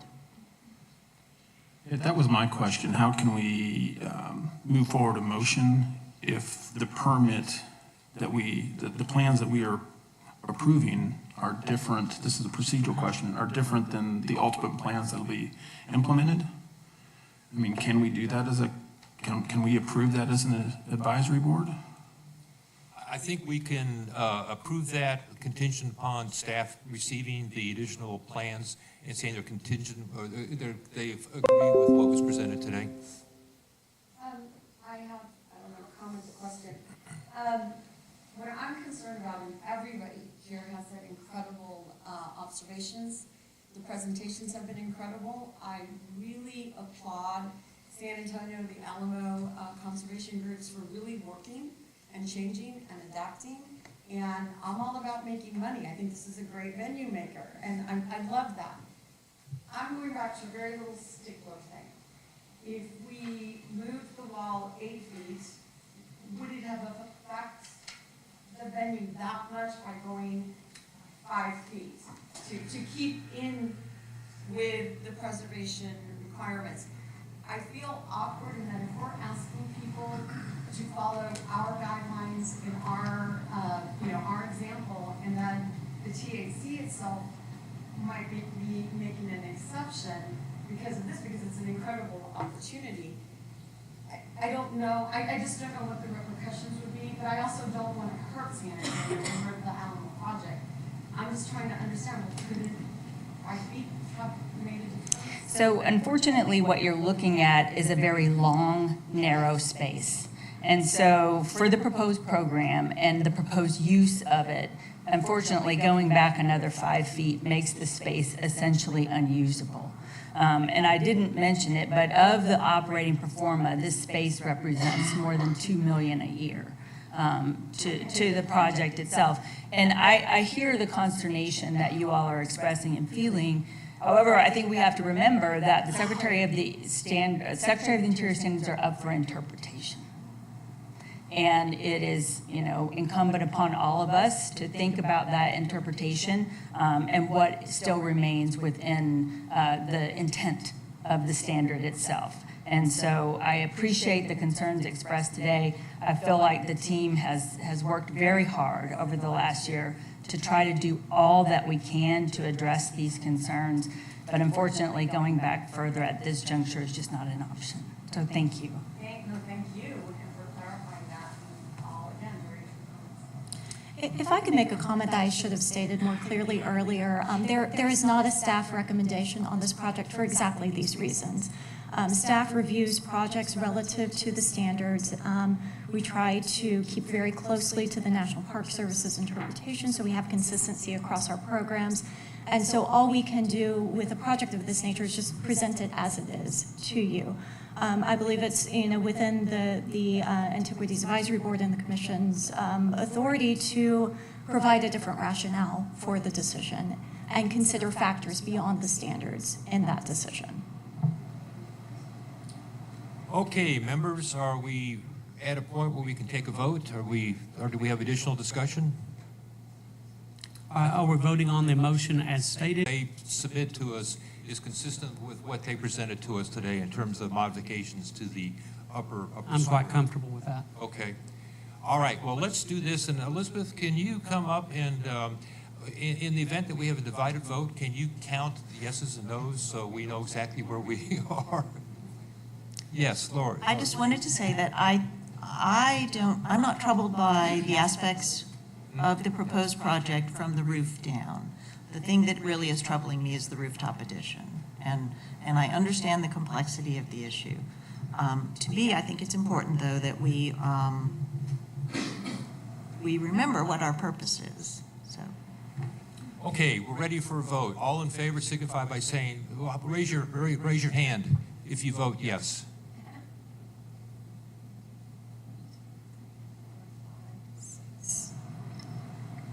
That's how many? 6 votes in favor. And all opposed? And to be neutral, I will abstain.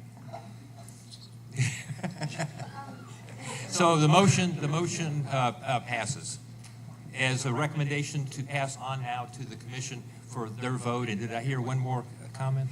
Well, yes, Chairman. What I wanted to say was, I don't know if I'm trying to explain my vote, but this idea, and somebody presented this a little while ago, that these guidelines are up to interpretation from the federal guidelines.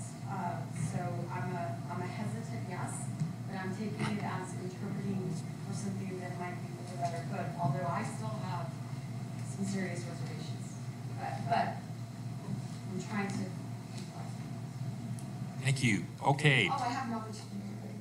Yes. All right, now it's time for the commission to consider this issue.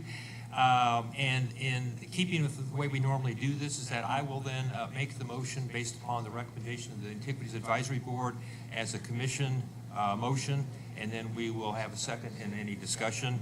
So given that, I move to authorize the executive director or his designee to issue historic buildings and structures antiquities permit number 1266 for the comprehensive rehabilitation of the Woolworth Building, San Antonio, Bexar County, contingent upon the Alamo Trust submitting appropriate plans that are consistent with the presentation we heard today.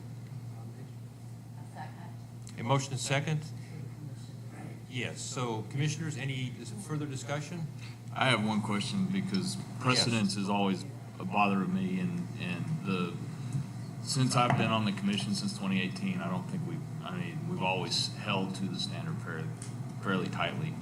That being said, I understand the programming issue, and the amount of 5 feet moving back, I can understand would be a significant amount of square footage loss. But as far as precedent of the THC itself, are there other projects that we have made accommodations for projects and still pass the permit, move the permit forward or whatever? I mean, do we have other precedents out there that we've taken considerations such as these and made accommodations? Yes, a recent example is the Alamo Education Center, where a 1950 portion of that building is being removed and a rooftop addition is being constructed on top of a one-story building. The design team made considerable concessions, and it was a similar situation where we reached a point where they had done all they could to still meet their programmatic needs, and staff still had concerns about meeting the standards. And the commission, based on the need for that facility within the overall master plan, the commission did approve that permit. I hate to ask this, are there examples outside of the Alamo? I'm going to look to Brad for perhaps a longer memory on this. I can't cite one, but yeah. Okay. I mean, that's a lot of factors go into it. This particular project, this one is on a different scale and a different, and I understand all of that. I just don't want the next permit a year from now citing this as a reason for them to be able to do something to a building that's not appropriate. The reality is there's some risk of that. But we have versions of that risk in a lot of circumstances, so it's a legitimate concern, and somebody else, it's sort of inevitable that this will be looked at, and a different project and design team on a different situation may look to try to say, either for inspiration, well, this was okay with the commission, or, well, the commission approved it even though it didn't meet the standards. So there's a risk of that, but the reality is that you are charged with looking at the entire picture of everything that's involved. So we wanted to be certain to state that it doesn't meet the standards.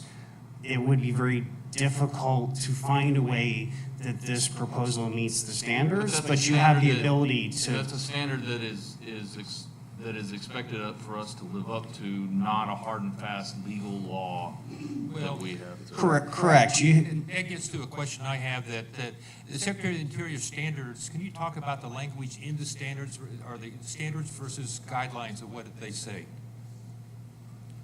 I believe they say that they're guidelines. I think not legally binding. They're term standards and term standards and guidelines. In this case, they're standards, but they are written such that they're covering a wide range of things. So they're not treated as ironclad. They are open to interpretation. We're basing our staff opinion on professional experience and working through thousands of projects, and including with the National Park Service, including on rooftop additions and things. So it would be very difficult to say that this, professionally, to say that this proposal meets the standards for the reasons that have been outlined. But again, the commission approves permits for demolition, and demolition doesn't meet the standards. So you have the ability to approve something. I just want to make sure that this was not an ultimate precedent-setting situation, but we have a history of it, and that's what I wanted to know. You're bound to make it difficult somewhere down the line for us, but, one thing or another will. But that's part of the commissioner's job, is to have staff to do. And to be clear, we are not recommending that the commission deny the permit. Okay, I think we're ready to move on here. Well, we're kind of stuck here, but we'll move on. Any other, I'm afraid to say this, but any other comments or concerns? Okay, commissioners, let's take a vote then on the motion. We have a motion and a second. All in favor signify by saying aye. Aye.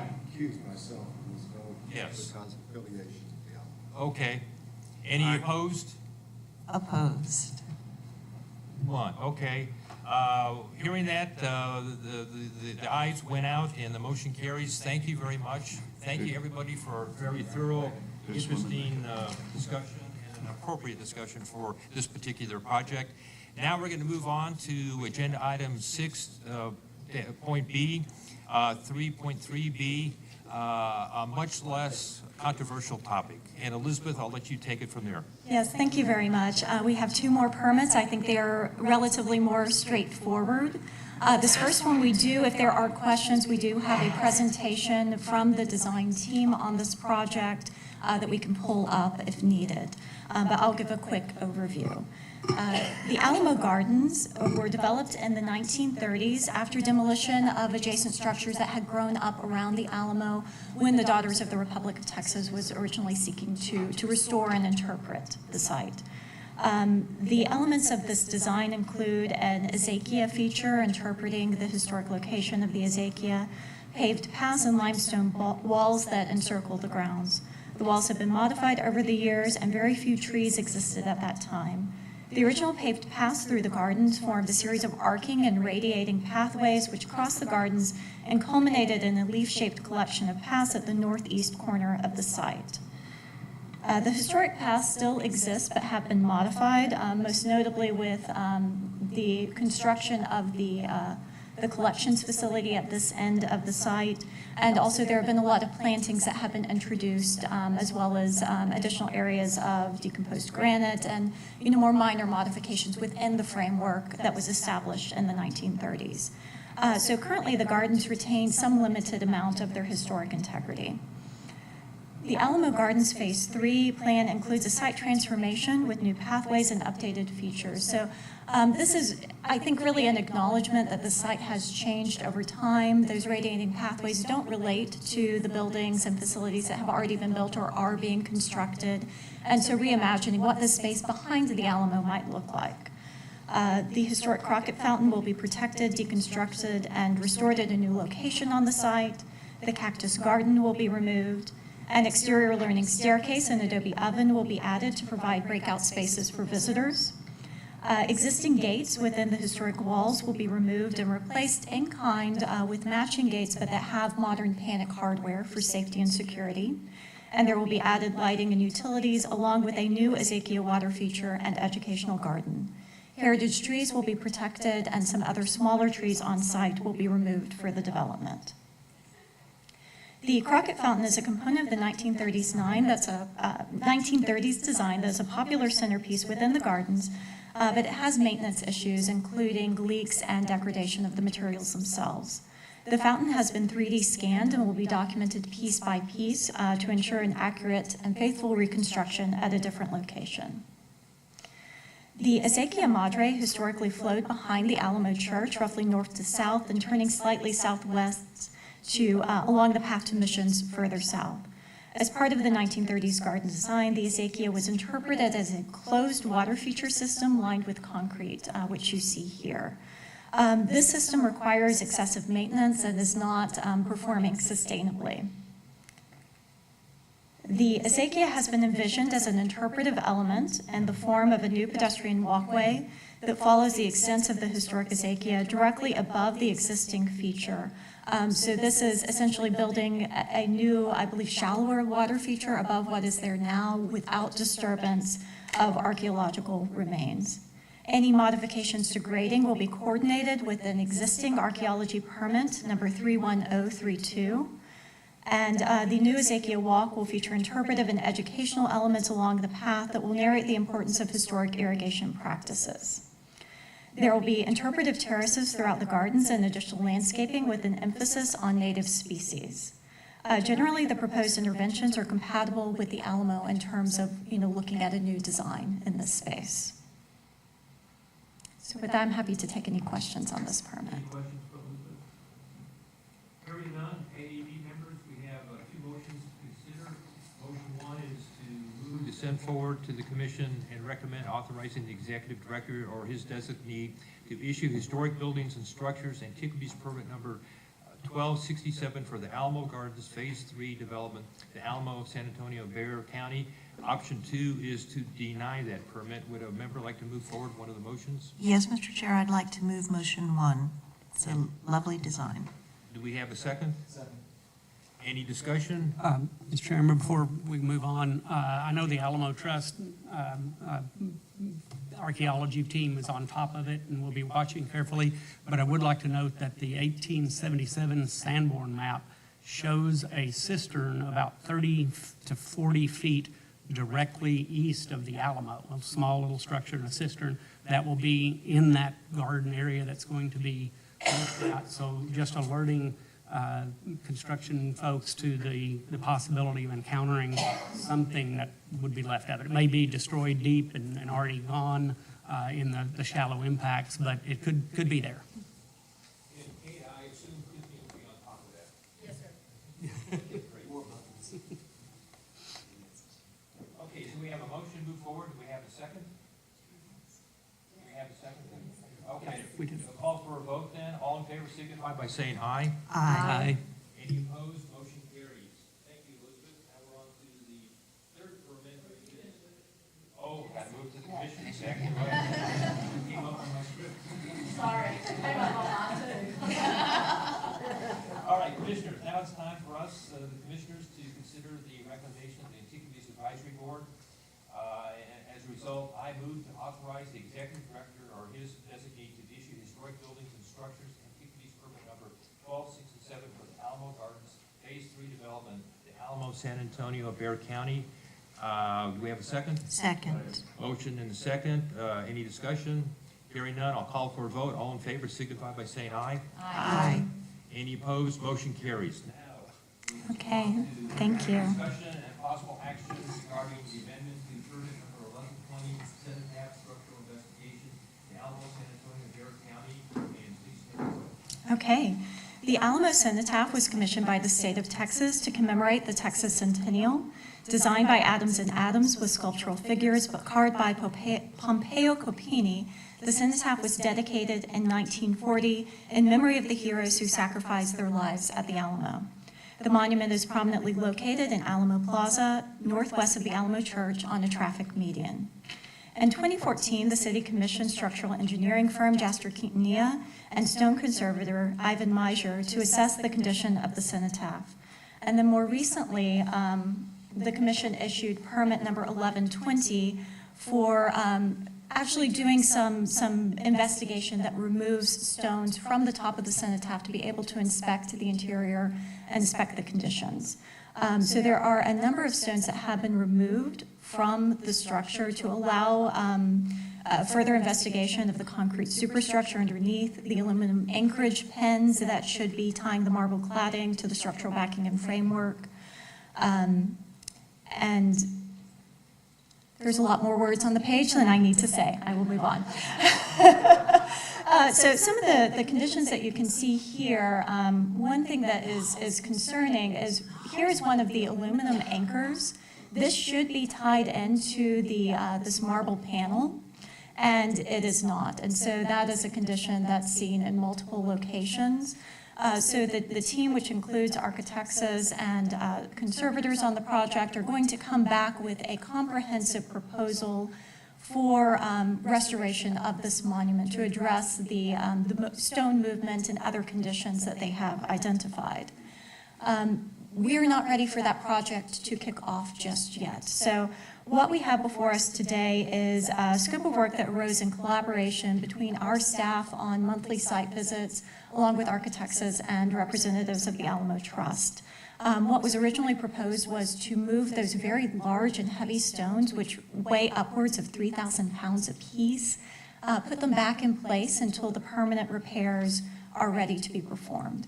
Those permanent repairs are likely to require removal of those stones again, and so we proposed, well, doesn't it make more sense to put a temporary cap in place, allow the time for that permanent scope of repairs to be developed, we'll safeguard the stones on site, and just have something here that will keep water out in the meantime.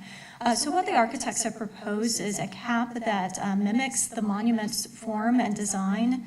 It will be constructed out of wood framing with a dense glass sheathing over it, and then a coating is going to be applied that should be fairly similar in color to the marble. If that's not a satisfactory match, they're willing to paint it. So it should be fairly unobtrusive. They're going to keep those very large stone panels on site and secured behind fencing, and I anticipate that we will be seeing a permit for the permanent repairs shortly. So staff believes that this is a good interim solution until we're ready to move forward with that project. Thank you, Elizabeth. Any comments or questions for Elizabeth?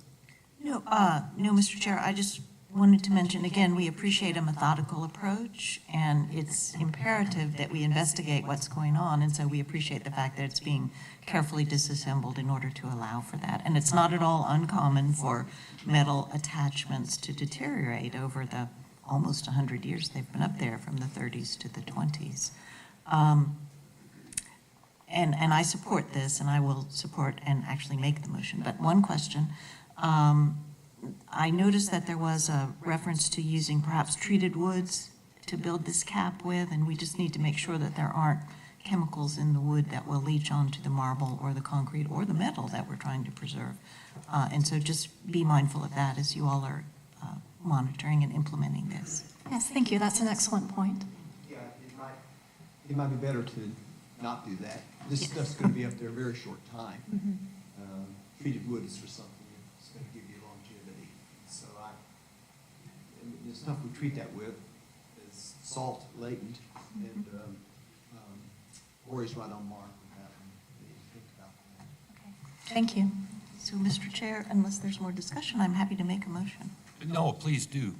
And I need to read, move to send forward to the commission and recommend authorizing the executive director or his designee to amend Historic Buildings and Structures Antiquities Permit number 1120 for the Cenotaph temporary cap installation, the Alamo, San Antonio, Bexar County. We have a motion. Do we have a second? I second. Motion and a second. Okay, AEB members, we'll call for a vote. All in favor signify by saying aye. Aye. Any opposed? Motion carries. Now, for the commissioners, we have the motion from the Antiquities Advisory Board, which I shall move forward. I move to authorize the executive director or his designee to amend Historic Buildings and Structures Antiquities Permit number 1120 for the Cenotaph temporary cap installation, the Alamo, San Antonio, Bexar County. Do we have a second? Motion and second. Any discussion? Hearing none, I'll call for a vote. All in favor signify by saying aye. Aye. Any opposed? Motion carries. And last thing for the Antiquities Advisory Board, I want to thank you very much for your deliberations today. What you did today is exactly what we've asked you to do, is to come forward and bring all sides of an issue for consideration and careful deliberation, and you've done that today, so thank you very much. And with that, I adjourn the meeting of the Antiquities Advisory Board and turn the microphone over to THC Vice Chair McKnight. Thank you, Jim, and thank you, members of AAB. Having concluded the joint meeting with the Antiquities Advisory Board and in accordance with the Texas Government Code, Section 551.0411, the Commission will now continue with its regular business.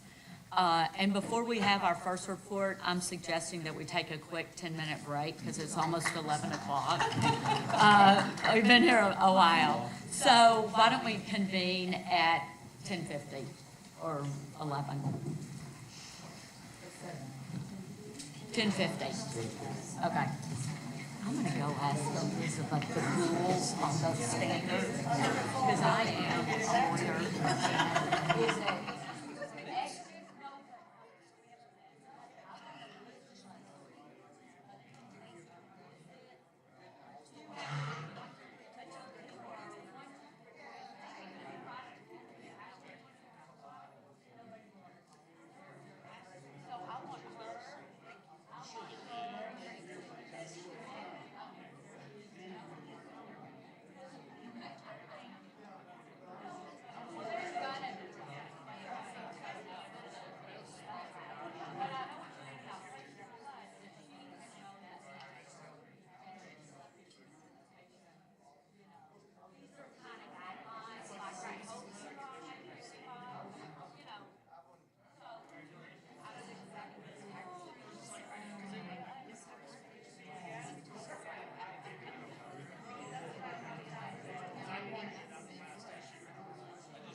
walking past the Woolworth building, I promise you, like when you're in New York City, I never look up.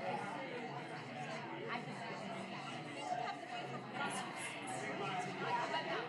That's kind of, so anyway, I just wanted to know, because when it came to such an issue, I was like, oh my gosh, I don't think. If we get more stuff on that, I would have to. Okay, okay, that's kind of what I would expect when you have to sit in a room. You know, typical age, they're not aging at all. Aging and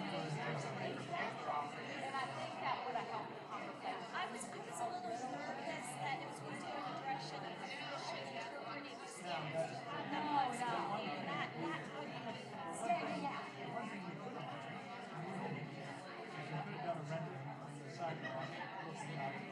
That's how Elizabeth told me I was thinking that, and when I lost down, I'm never looking up like that. And even if you're up there, you won't see it. Look it up, whatever it is. That was a little further down.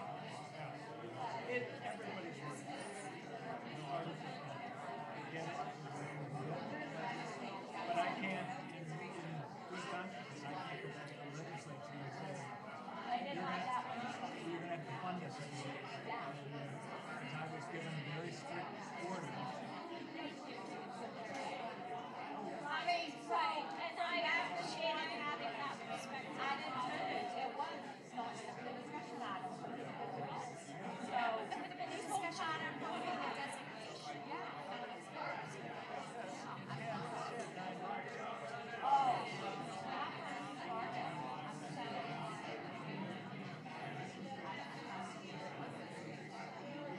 We're done, you left through the gap. thank you.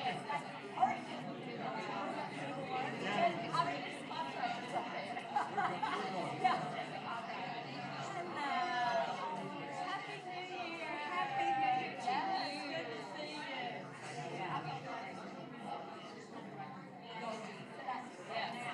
We don't want that's right.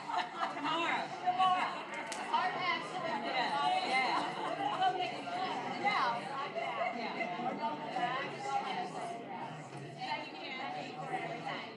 Thank y'all.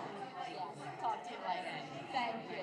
And that's a tough one to navigate, and you hate to jump across and say, "Look, we're talking," because people need the opportunity to talk.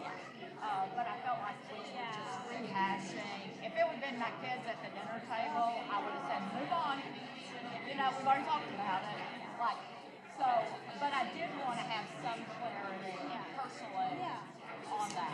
And somebody will always come up and say, "Well, you did this," and you'll say, "You know what? Each company is flexible as well.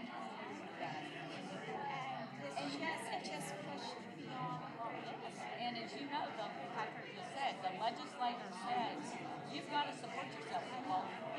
So they see San Antonio with so I'm glad that it really will be wonderful.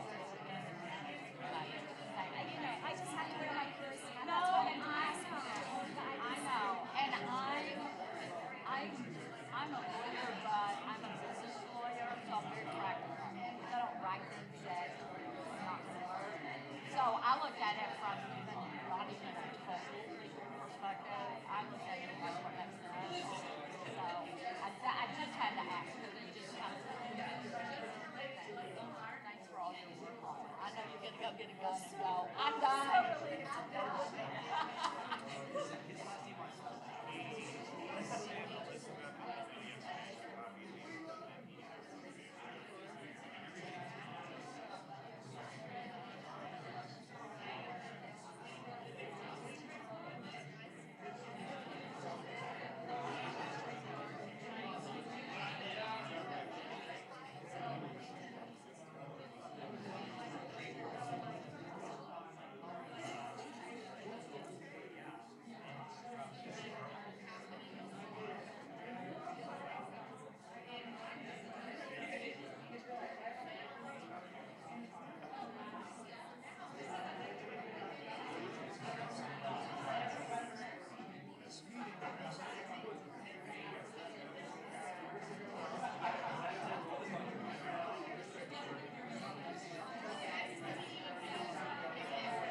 Don, you're my man. I'm going home and order some whiskey.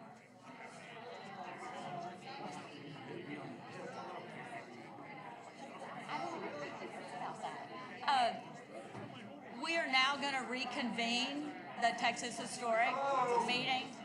Thank you. Thank you.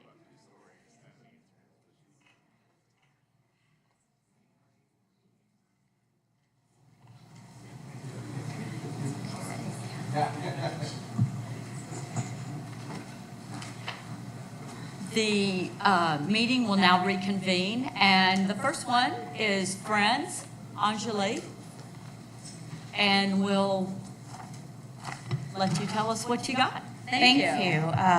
Madam Chairwoman, Commissioners, good morning.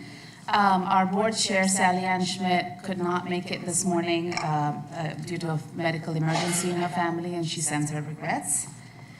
So I will go through our presentation for today, starting with an update on fundraising and support activities.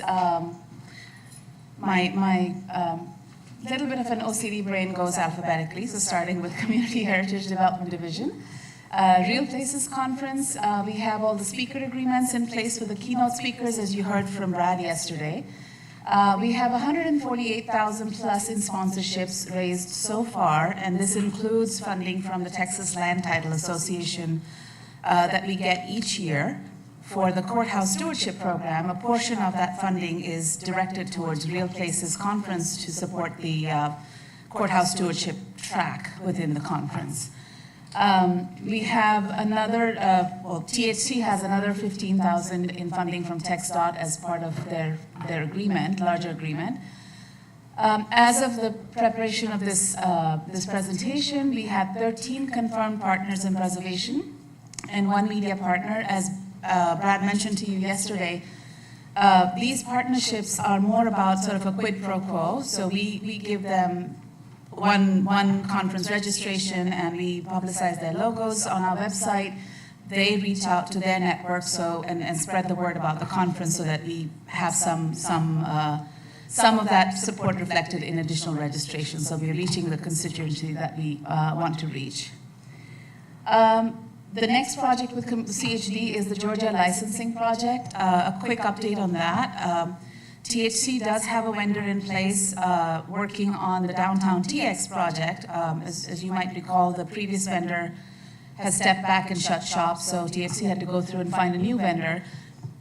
Now that they're in place, we are getting ready to have our conversation with them about specifically the Georgia licensing piece to get the scope of work cleared up on that one so that then we can move forward and complete the licensing agreement and get it signed and move the project forward. For the Historic Sites Division, starting with Caddo Mounds, we have a letter of intent submitted to the TLL Temple Foundation, and we're pending that decision. We have been invited to submit a request to the Keller Foundation. This is the Keller Foundation as of Southwest Airlines, Herb Keller. They have supported the Friends before for the San Felipe project, so we hope that that previous relationship will help. We have also received advice, our Friends board members have received advice from congressional staff from more than one district, I'll say, to explore a federal funding request for Caddo Mounds through the Office of the Local Congressman. These would be the earmarked funds. I'm going to send an email to the chairman's, to Chairman Mao to sort of get his guidance on that before we move forward on any of that. But that's something that we are hearing from those offices and congressional staff as well, and the deadline for that is April. So we'll have to take a decision on that fairly quickly. Eisenhower Birthplace, we have a couple of requests out, final requests for the capital improvements project at Eisenhower Birthplace. We're awaiting decisions on both of them, one to Covenant Development based out of Sherman, and the other one to Martin Marietta. Haven't heard anything yet from them, so hopefully we'll have some news for you in April on both these. Goodnight Ranch, the Historic Sites Committee heard a detailed report on where we are with Goodnight Ranch on the 2 acquisitions. I just wanted to recognize our trustee, Wes Reeves, who has been helping us. He's based in Amarillo. He's been helping us on these acquisitions. We would not have made contact with the heirs of Mr. Garland had it not been for Wes, who found that he had a personal relationship with them. A quick update on that. There are 2 properties we're looking at, 16.8 acre Garland Homestead and then the 14.3 acre Herdware store. And both parcels are part of the original cultural landscape and need to be protected. And of course, they preserve and protect the viewshed of Goodnight Ranch. Again, just to provide some context, there's Goodnight Ranch, that's the main highway, 287, and there's a County Road 25 that sort of comes down south from the highway into Goodnight Ranch. This is the Garland property, and that's the Herdware store, and so it would really preserve a significant portion of the viewshed for this site. The one thing I failed to mention yesterday that we are trying to sort out before we sign the final purchase agreements on both is that there's a 30-foot strip of land between this 4.8 acre piece owned by Mr. Garland, or his heirs now, and this 2.5 acre piece. There's a 30-foot strip in between there and between this 2.5 acre and Goodnight Ranch that we're not able to figure out who owns that. It's not part of Mr. Garland's property. So we're trying to figure that out, resolve that through the survey, get it all cleared up before we close on the property. The timeline, as I mentioned yesterday, because of Chairman Now's generous offer of a loan, the timeline can be moved up as long as this issue is resolved. We should be able to come back in April and let you know that we have those properties acquired and we're holding them for THC. THC does have the funding, $1 million in approved spending authority for these 2 acquisitions.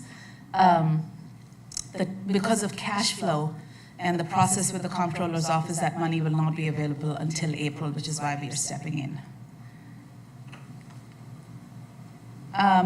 Again, letters of intent are signed on both properties, and we're just working on some of these details and getting the final purchase agreements in place and signed, and hope to have that done in the next 3 to 4 weeks.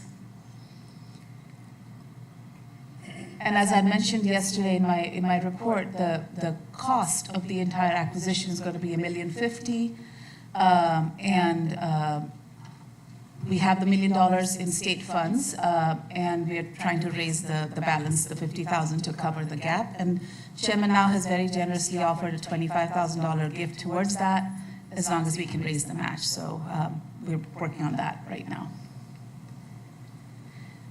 The Presidio La Bahia Foundation, Joseph, I went along with Joseph and Inez to meet with the foundation in December. The purpose of us being there was to talk to them about options they might have, since they have decided to fold up as a nonprofit organization and they're making decisions on their assets.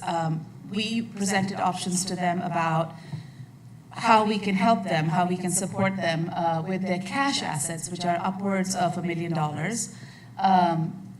money that they have raised over the years for the benefit of the Presidio.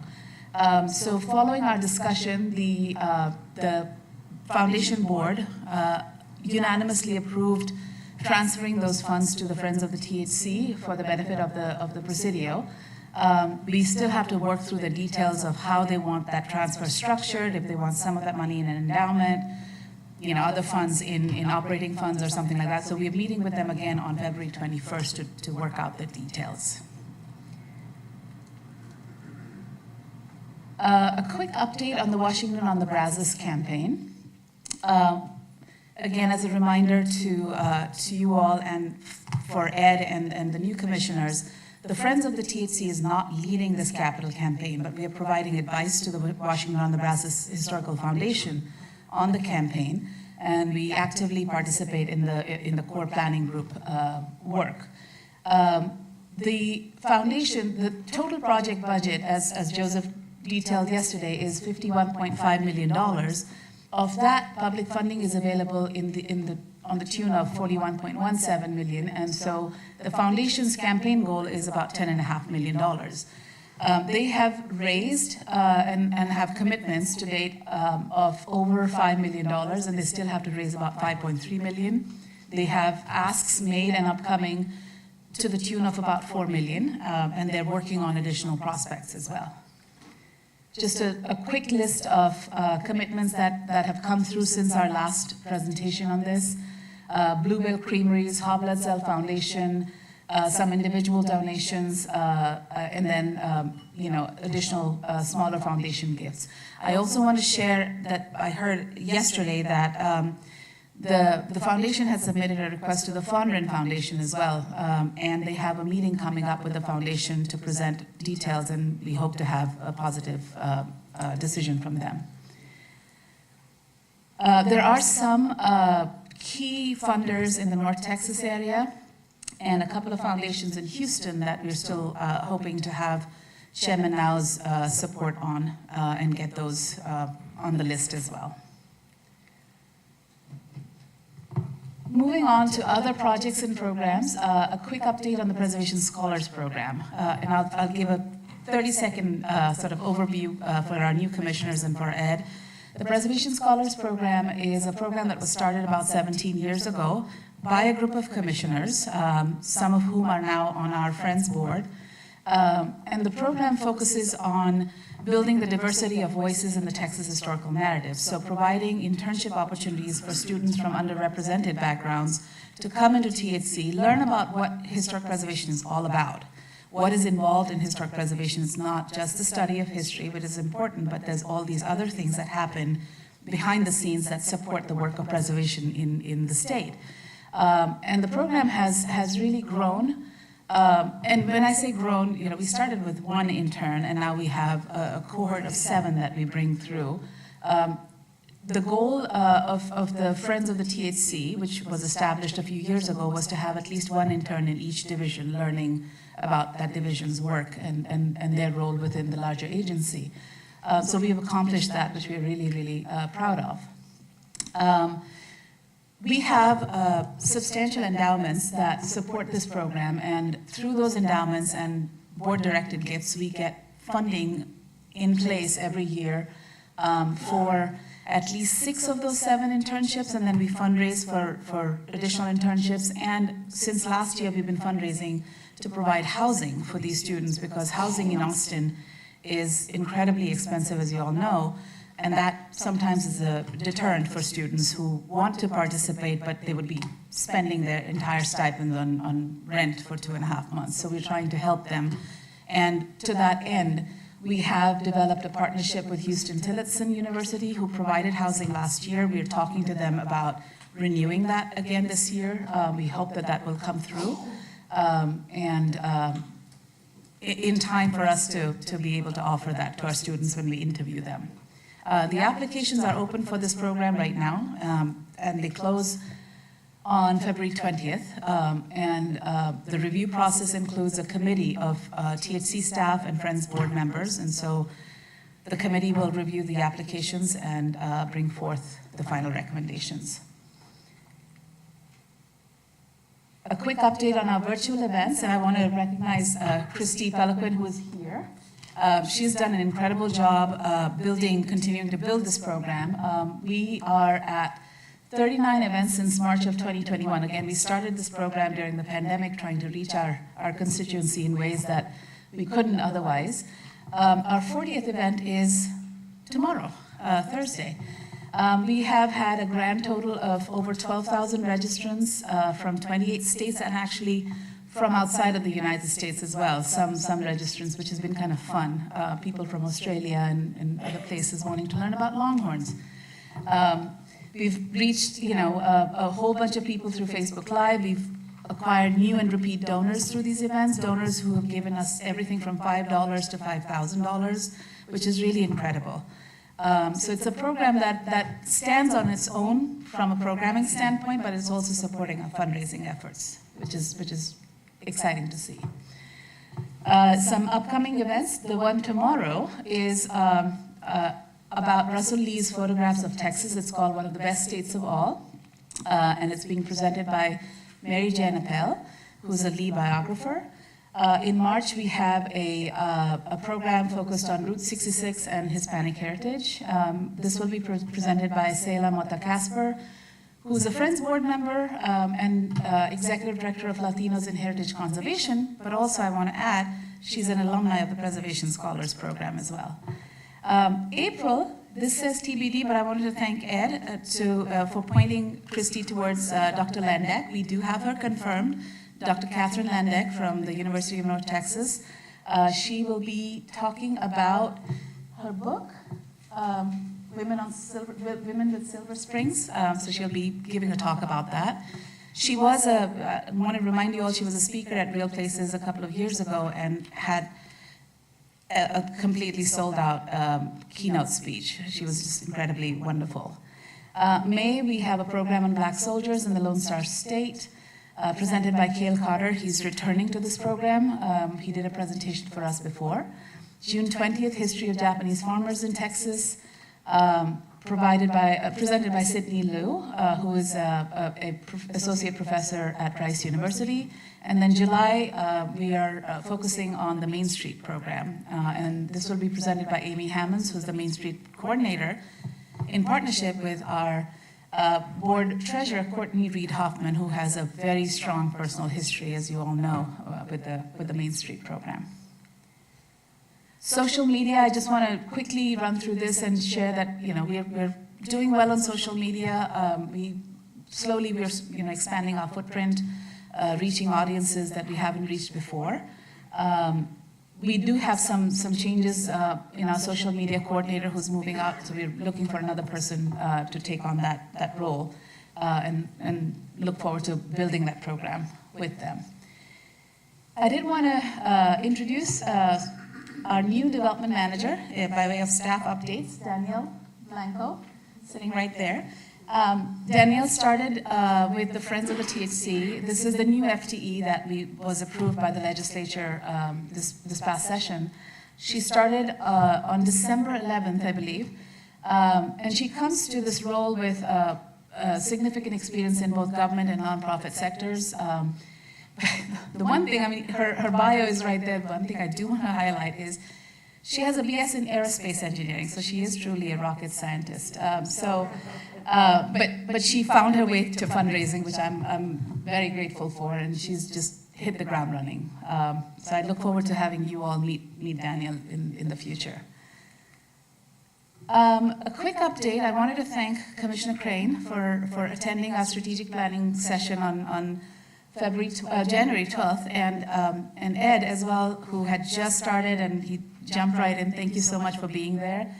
And thank you to all the division directors who were there. It was a full day session. We really appreciate you all taking a full day out of your time and joining us. We had a really good discussion, and we are waiting for the consultant to bring back the first draft of the plan, and look forward to bringing some highlights to you in April. And then finally, a quick look at our financials. They are there. We very quickly, we keep an eye on the market because of everything that's happening. Our endowment funds go up and down, but everything is fairly steady so far. So I'm happy to answer any questions that you all might have. I'd just like to pat you on the back for the wonderful strategic planning meeting that you had. I thought it was great to see so many engaged people, just very excited about the plans and planning for the future. Thank you. So Appreciate it. for all that you do. Thank you very much. Thank It's you. our pleasure. Okay, so now we're going to move to the Texas Holocaust, Genocide, and Anti-Semitism Advisory Commission.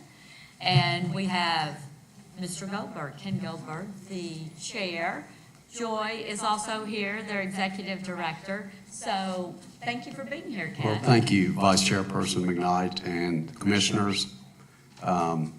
Ed Lingle, it was nice meeting you a couple of weeks ago in Arlington, having lunch, and we appreciate the partnership and respect and support that the commission has for us. And Ed, it was good to hear your knowledge and your history with our issues, so we look forward to working with you. I'm Ken Goldberg. I am the chair of the Texas Holocaust, Genocide, and Anti-Semitism Advisory Commission. I'm going to go kind of backwards. I want to start and talk about our new friends group. And because Anjali just presented, and we appreciate Anjali's support, working with Joy and our new staff person, Scott Kammerman. Our friends group is new. We are a legal entity now, and we've had a couple of parlor meetings in Austin and San Antonio. We plan to have Dallas and Houston forthcoming, and appreciate the help and support. More to come. We have a couple of grants that we hope to announce at the next meeting that are pretty exciting for us. So with the resignation recently of Roger Nober of Fort Worth, who took a job to teach at George Washington University, the THG AAC is down to 7 members of our 9. So it still takes 5 to get a quorum. So we're still challenged. We're working closely with the appointments office and with the governor and his chief of staff, and hope to have some announcements on appointees soon. In a very sad way, our business has been very brisk. Given the heightened anti-Semitism we witnessed after the brutal surprise attacks perpetrated by the terrorist organization Hamas against Israel on October 7th, our advisory commission called an emergency meeting at the Capitol on October 30th with a singular agenda item to discuss the commission's response to the world events and ways we can support the THG AAC's mission.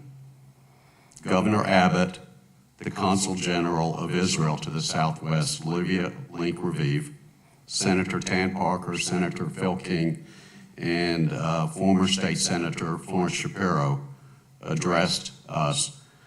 Governor Abbott specifically asked the THG AAC with 2 directives to devise ways to report acts of anti-Semitism to law enforcement and identify ways law enforcement, the state and local governments can take preemptive action against acts of anti-Semitism before they occur. Understanding Governor Abbott's directive, in December, our advisory commission created an addendum to the study on anti-Semitism in Texas to provide information and context about October 7th. Physical copies of the addendum have been shared with all members of the legislature and are available on our website or physically for you guys if you're interested. The addendum has 2 recommendations to combat anti-Semitism.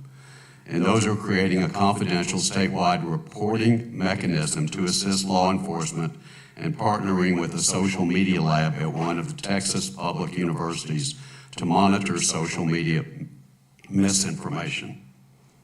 In response to the addendum, Governor Abbott issued the following quote: "Texas will always support Israel and the Jewish people, and I thank the THG AAC for swiftly answering my call to research ways we can continue to combat anti-Semitism across our state. Now more than ever, we need to support our friends in the Jewish community. Through THG AAC's work, we will continue to raise awareness and combat acts of Hayden, Texas, to chart a course toward a brighter future for every Texan.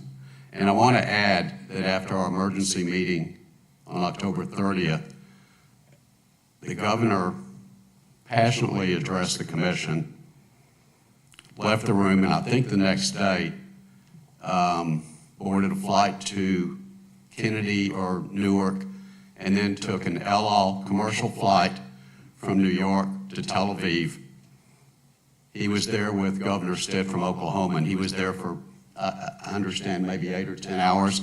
Met with Prime Minister Netanyahu, President Herzog, and most importantly, he met with family members of hostages, and then came right back home and got back to work for the state. So we should all be proud of our governor. And I met with Governor Abbott a couple of weeks ago, and he continues to advocate and reinforce for the THG AAC's work, demonstrating his unwavering support for the Jewish community throughout his words and actions. Our advisory commission held its last quarterly meeting on December 6th in San Antonio. Senator Jose Menendez addressed the THG AAC's commissioners and provided background about the leadership and support for Holocaust Remembrance Week.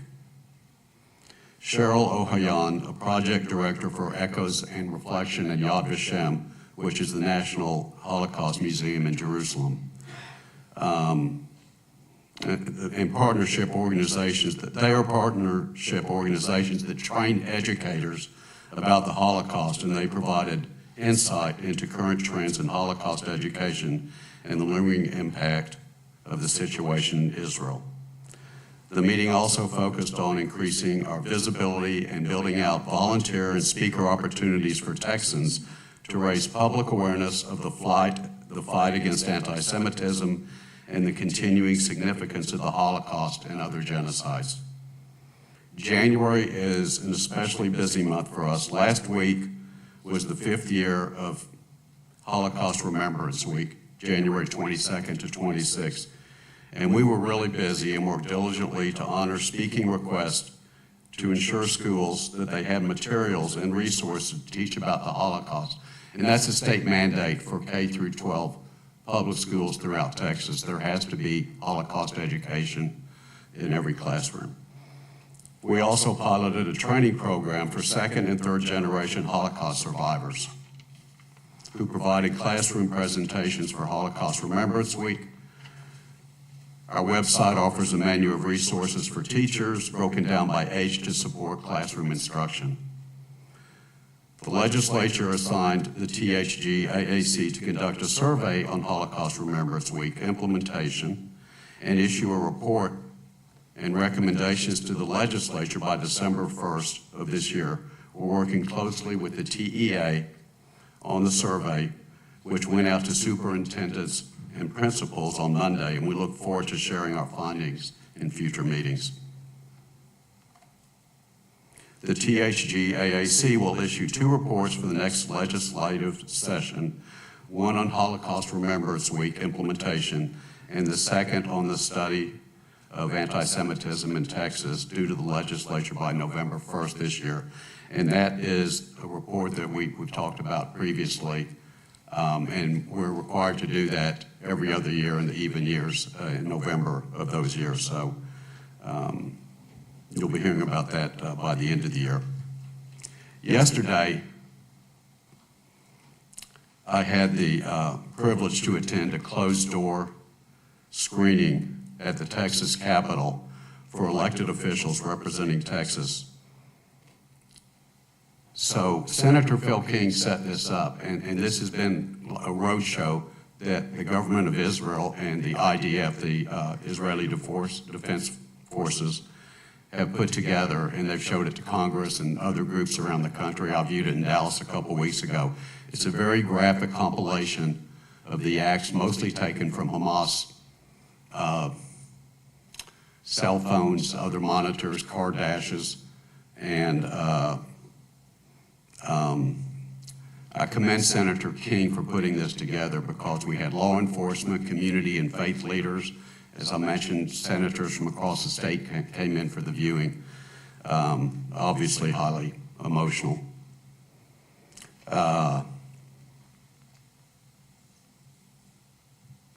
talked about friends, and I think I've been through the report. So thank you for your time. Sorry it might have gone on a little bit, but we've got a lot of work to do, and we appreciate y'all's partnership. And thank you. Anybody, any comments or questions for Ken? Thank you. Lastly, I want to recognize, you guys know Joy. Without our crack executive director, I wouldn't want to do this. Thank you. Now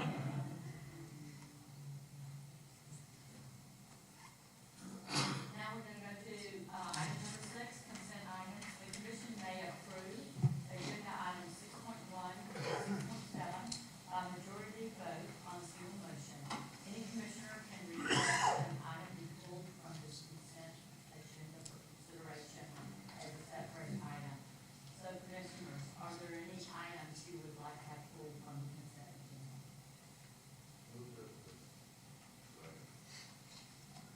All in favor? Aye. Okay, we are back to Commissioner Brissette and the archaeologist. Okay, Brad Jones, the Director of the Archaeology Division, will give us a very brief report. Sure you don't want to do it? All right, very brief report on yesterday's committee meeting for the Archaeology Division. I'm, by the way, am the Division Director and the State Archaeologist, Brad Jones. Big news for us is hiring. We finally have a full staff after a little over a year. So in the past quarter, we hired a new reviewer, regional reviewer, Dr. Mary Jo Galindo. Dr. Galindo is a PhD at the University of Texas on South Texas archaeology and ethnohistory, and she's got a very fabulous career in both the public and private sectors, and we're very excited to have her come to us. She'll be handling South Texas moving forward for us. We also hired a new regional reviewer, Danielle Julien. She comes to us from the far north, but she's a recent Texas transplant and has been a principal investigator here for several years and has moved over to help us. She is an osteologist and studies particularly human osteology, so she's helping us fill a gap in our staff with that particular specialty and assisting us with NAGPRA moving forward. And finally, the person who actually makes the whole division work is the office manager, it turns out. And after many years when Donna McCarver left us, we struggled to make up for all the stuff she did, and we survived, but we now have Tabitha Tracy Swise, who has taken over that role. And Tabitha has an experience in anthropology. She has an undergraduate degree in anthropology and actually served as my intern back in 2011. But she went off and did other office manager type things, so we're very excited to have her back. She's going to bring a great mix of experience to help the division move forward. Staff are also very busy. Just a few of the events that we attended. I did a training with U.S. Fish and Wildlife Service back in November at the Museum of the Coastal Bend. It was a really successful event working with their programs that assist private landowners to really recognize and understand what to do with cultural resources. We also attended our first powwow. We partnered with the Texas Department of Transportation and had a booth at the powwow in Austin. It was really a really great event. I mean, the powwow itself is fun. You should just go for the event, but as a public outreach event, it was very successful for us, and we had a lot of really great interactions with the public. Our state marine archaeologist has been busily keeping tabs on the southeast portion of the state, where she gave a recent talk on shipwrecks which had been noticed by the public. We knew they were there, but the public got wind of them, and it made the news. And so she went down and presented on these World War I shipwrecks, as well as really did an important public outreach service by instructing the locals how to productively and legally locate and report archaeological resources. Of course, Texas Archaeology Month was in October. We had a very successful Texas Archaeology Month, which is testament not just to my staff in archaeology, but all the assistance we received from Historic Sites Division, communications, history programs. Just a lot of the agency really pitched in to make this a successful year. Additionally, our Stewards program is reaching its 40th anniversary, so we're looking forward to celebrating that, and as part of that, we are rewriting the Stewards Handbook. And in terms of our curatorial facility program, we actually are looking forward to the Alamo's curation facility applying soon for certification. But in the meantime, we are upgrading the way our certified facilities integrate with us through online interfaces to allow them to submit all their paperwork that integrates straight into eTrack, which is our regulatory review database and interface, and basically streamlines a process that used to take multiple people coordinating, and now all just goes in the database and does it itself magically. So thanks to IT and my staff for that. And finally, just a few kind of upcoming events you guys will get to hear about. We've got a Council of Texas Archaeologists meeting that I just learned from the representative here at the AAB is not in March, but is in fact in April. We're obviously very involved with them. They help to set state guidelines for archaeology. And then several of us will be attending the Society for American Archaeology annual conference in New Orleans. I'll be attending as representative from the National Association of State Archaeologists for Texas, and then Emily Dilla will be presenting at a symposium there. And the one other bit of news I provided during that, which we're very excited about, and we're hoping will make the Archaeology Committee must-see committees. We did get a grant from the National Park Service. We've been talking about it for a while to do a project in Matagorda Bay, looking for the pirate Ari's shipwrecks, as well as the encampments from 1817. We finally got all the paperwork in place day before yesterday, so we are now cleared to proceed on that project. So I look forward to reporting on the results of those investigations in the future. And that is all. Thank you, Brad. Thank you for that good report. And Vice Chair McKnight, that concludes the presentation of the Archaeology Committee.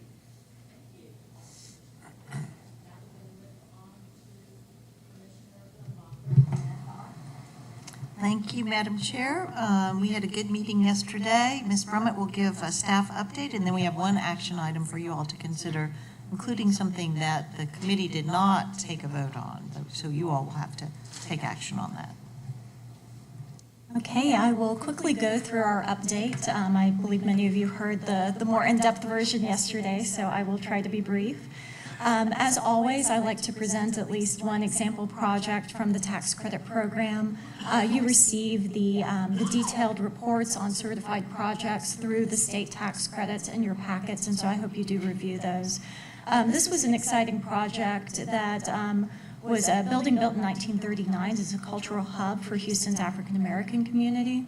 And it presented an interesting case in terms of, we had a robust discussion this morning about the Secretary of the Interior standards for rehabilitation and the extent to which those are subject to interpretation. So this is a case where usually for the tax credit program, we take the period of significance to correspond with what was listed in the National Register nomination.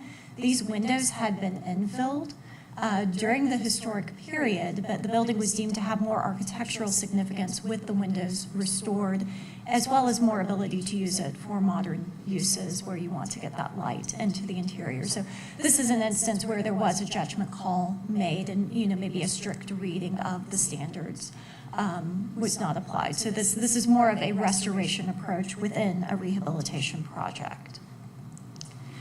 This is the 2024 is the 10th year in which the tax credit program will be accepting applications. We've seen fairly steady participation over the past several years, with 2023 representing a new record in the number of applications received. That's all application parts, including amendments.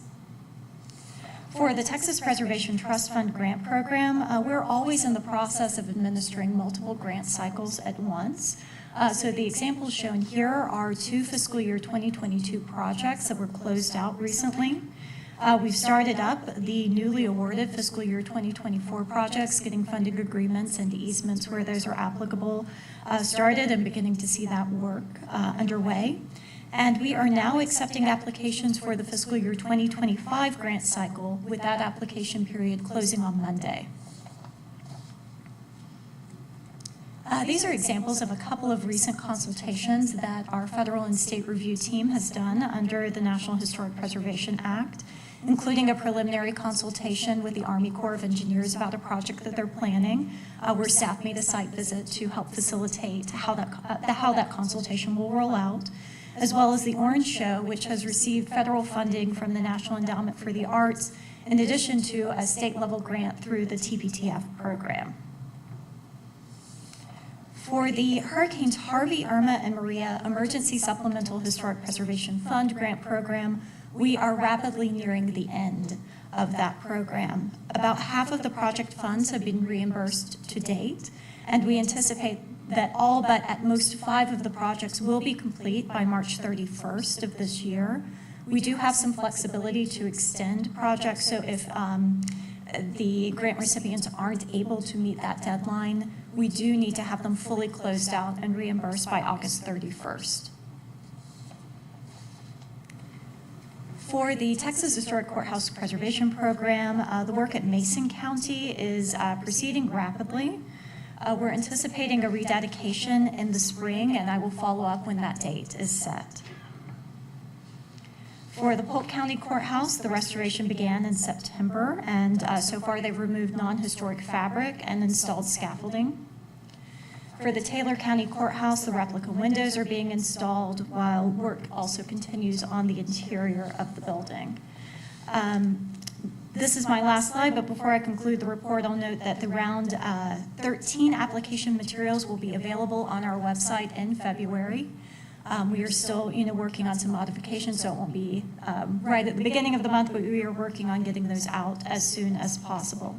And so we will be working with the Architecture Committee to set a date for their, they always hold a separate scoring meeting to hear from the counties and take public testimony in advance of the July quarterly meeting. So we will work on scheduling that.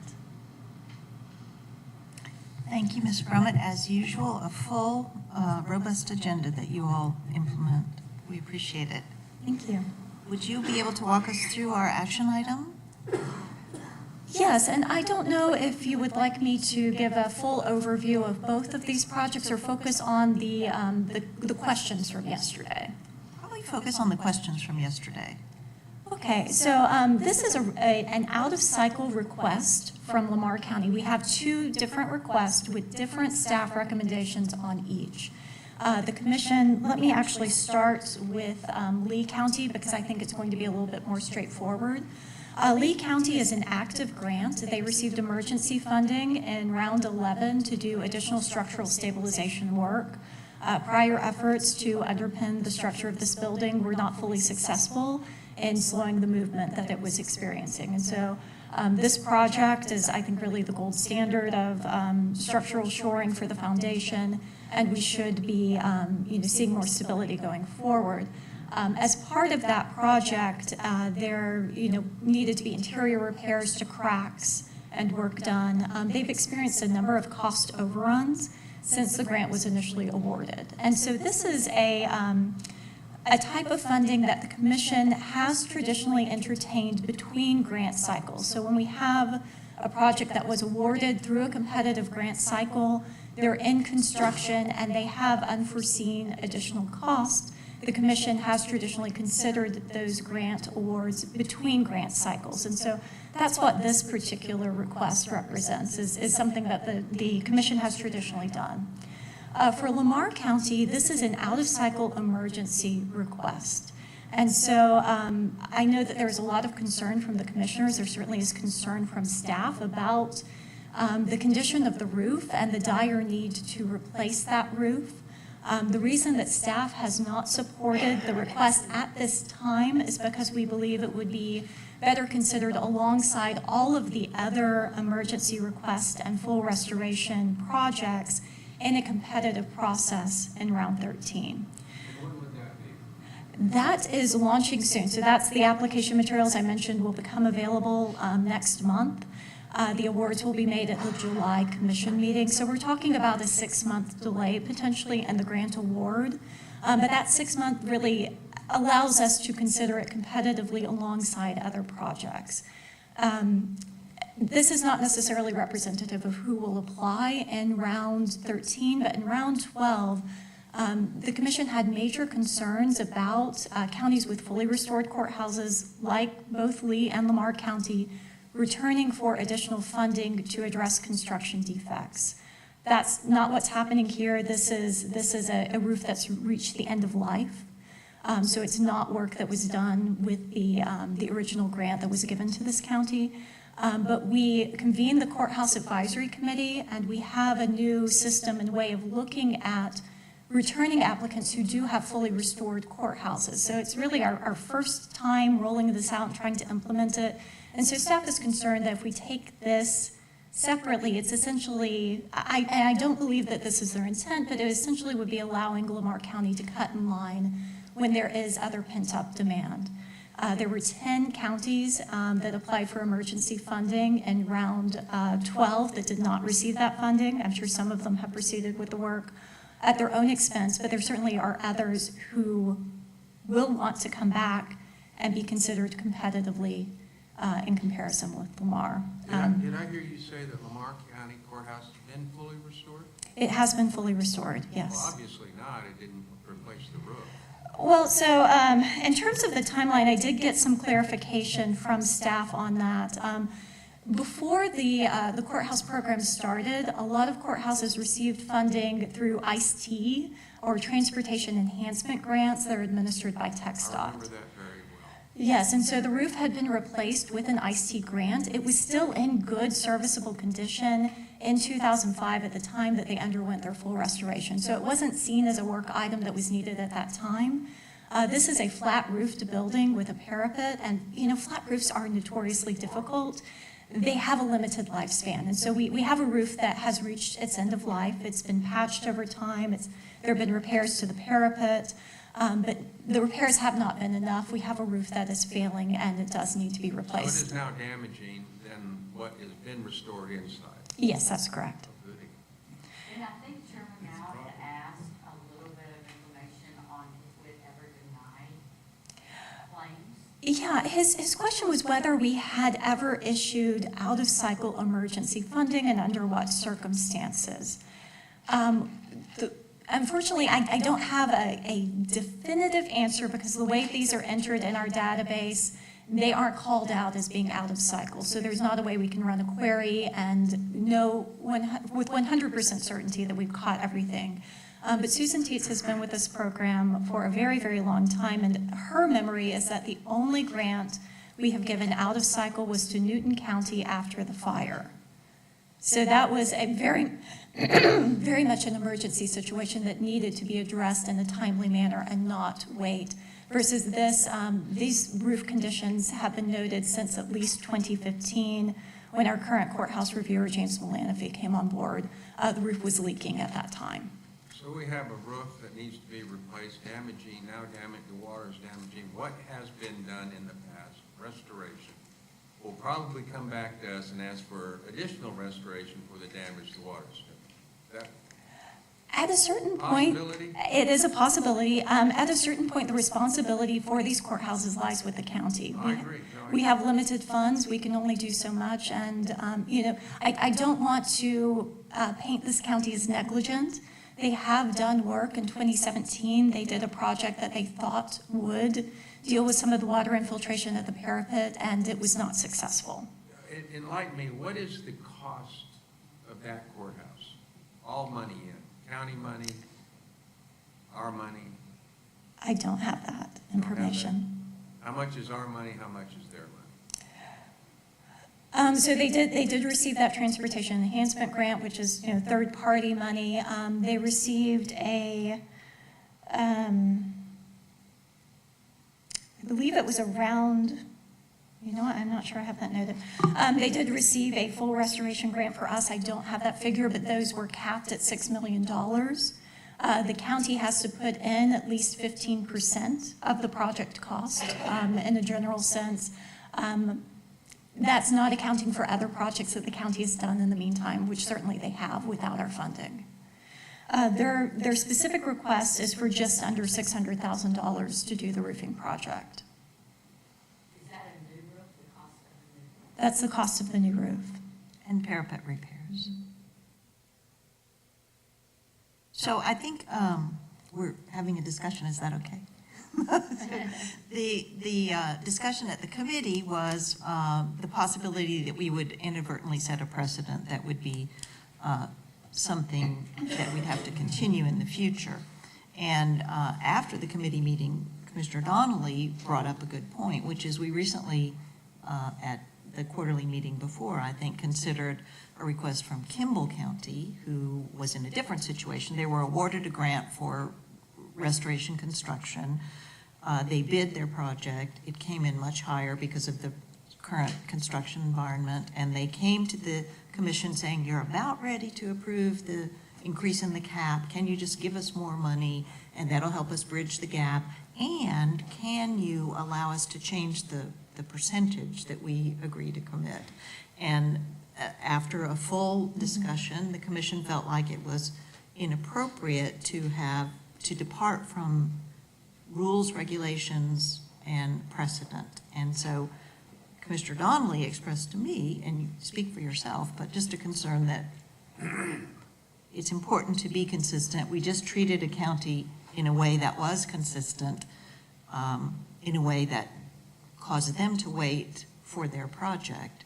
And one of the big keys, and I know it was said yesterday, that, you know, if we deny this now and we wait 6 months or whatever, it could create more damage and more costly. Well, in the Kimball County case, we know for a fact that when they rebid these documents after trying to go through another round grant process, that construction cost is going to be higher, but it was something they were asking an awful lot. And some of the history here is that we've just been awarded from this past legislature significantly more money. We also requested the cap be raised. It was originally $6 million.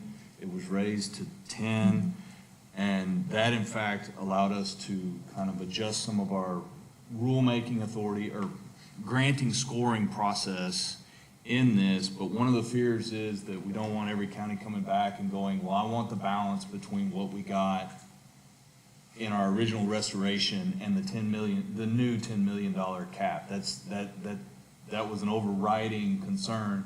And then on top of that, the percentage match, Kimball was asking us to change, and I don't know whether they are here or not, but it's not really appropriate for them not to go through the scoring process and have us confirm that they meet the same criteria as other counties, which is why this out-of-cycle thing is kind of problematic. And I think the reason staff is not truly in favor of it, and I frankly won't be either, just because we denied Kimball for essentially the same reasonings. So, can I ask a question, and this is on the Kimball County? Weren't there a couple of counties that came and asked for some differential because of the new, we gave some money to some, and we didn't give some money to some? But we didn't change the matching process. Exactly. The big one with Campbell was their ask was a significant raise without any further matching because they couldn't come up with any more, versus what Kimball was doing, which was they were asking us to throw out the match scoring, which would have moved them in the ranking down, essentially, because they're not ranked. They would lose points for not matching in the same way.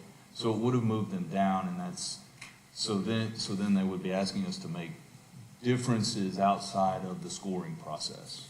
But we did give other counties. We did. A bump up or something based on the new. Well, and based on a consistent application of the basis on which their grants initially were given. Okay. So, and I think that's the issue here is many counties will want the same consideration, special consideration. We have a limited amount of money. We are charged with spending it in a wise, efficient, effective way. And so the staff is concerned in the case of Lamar County that we will be inconsistent. And there are two other avenues. They can pay for the repairs themselves, or they can compete in the upcoming emergency grant. And so can we go back to the other one that we are going to give money to? Well, the committee recommends that the commission consider that. Right, and that's for also repairs, basically. It is, and excuse me, if I could offer some additional context. When the cap was raised, we brought an item for the commission's consideration of whether to invite round 12 or round 11 and round 12 recipients back to address their cost overruns.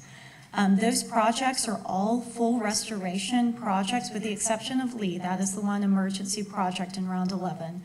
The commission opted to provide those additional funds to round 12 recipients with that same match percentage carried forward. So Lee was left out at that juncture, but where it is different than the other round 11 projects is, again, it's the only emergency project. The overmatch score is not something that's considered in awarding emergency grants. So that's a distinction that's worth making. And they've also had some additions to the scope that were identified, that were unforeseen at the time of the original construction. So that does fall within the umbrella of where the commission has traditionally awarded supplemental funds. The difference is apparently Lee County is in construction. Lamar County is wanting to start from the very beginning. But both are requesting emergency funding. Correct. For They're, some repairs. right. And so if you're going to look at Lee and Lamar, how do you say one gets one and one doesn't?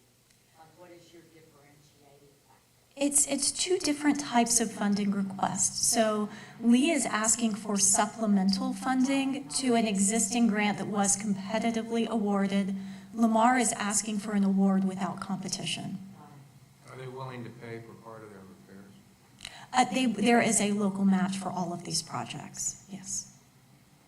Excuse me, you mentioned that Lamar has had this problem in their roof for a while. They have, yes. So, I mean, other than assuming that it just all of a sudden got much worse, why didn't they apply earlier? Why are they doing this out of cycle testing now? They did, they self-funded repairs that were done in 2017, and those repairs were unsuccessful. I'm not sure why they haven't applied between 2017 and now.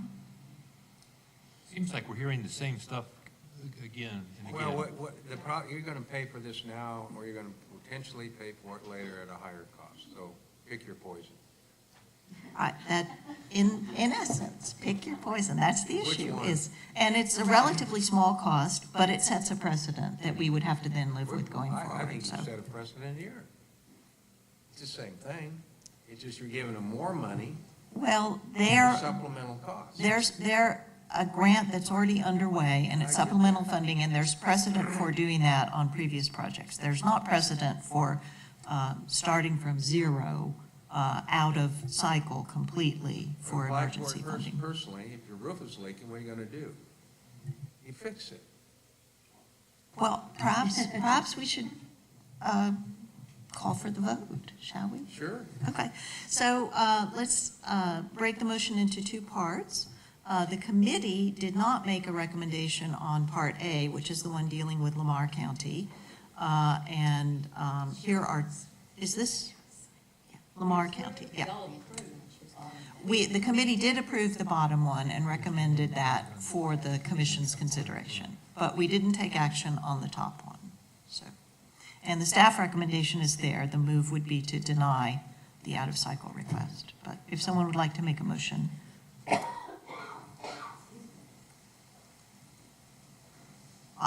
We've already had discussion, but I'll make a motion, I'll make the staff motion, which is move to deny the out-of-cycle emergency request from Lamar County with a recommendation that they apply to compete for an emergency grant in round 13.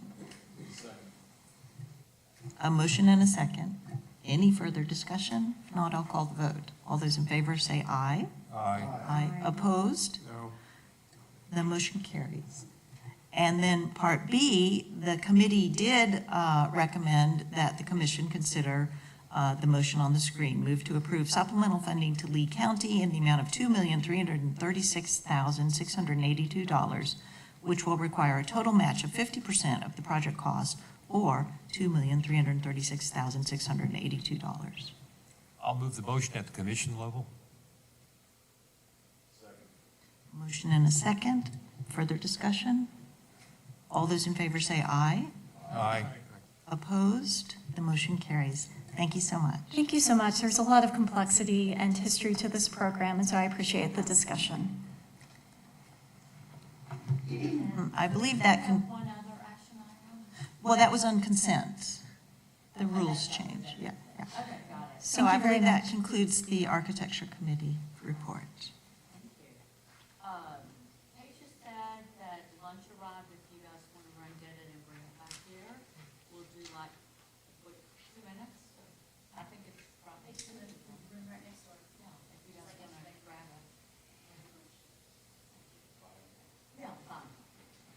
And it's a working lunch, right? It's a working lunch, Yes. yes, we're gonna, yes, thank you, thank you.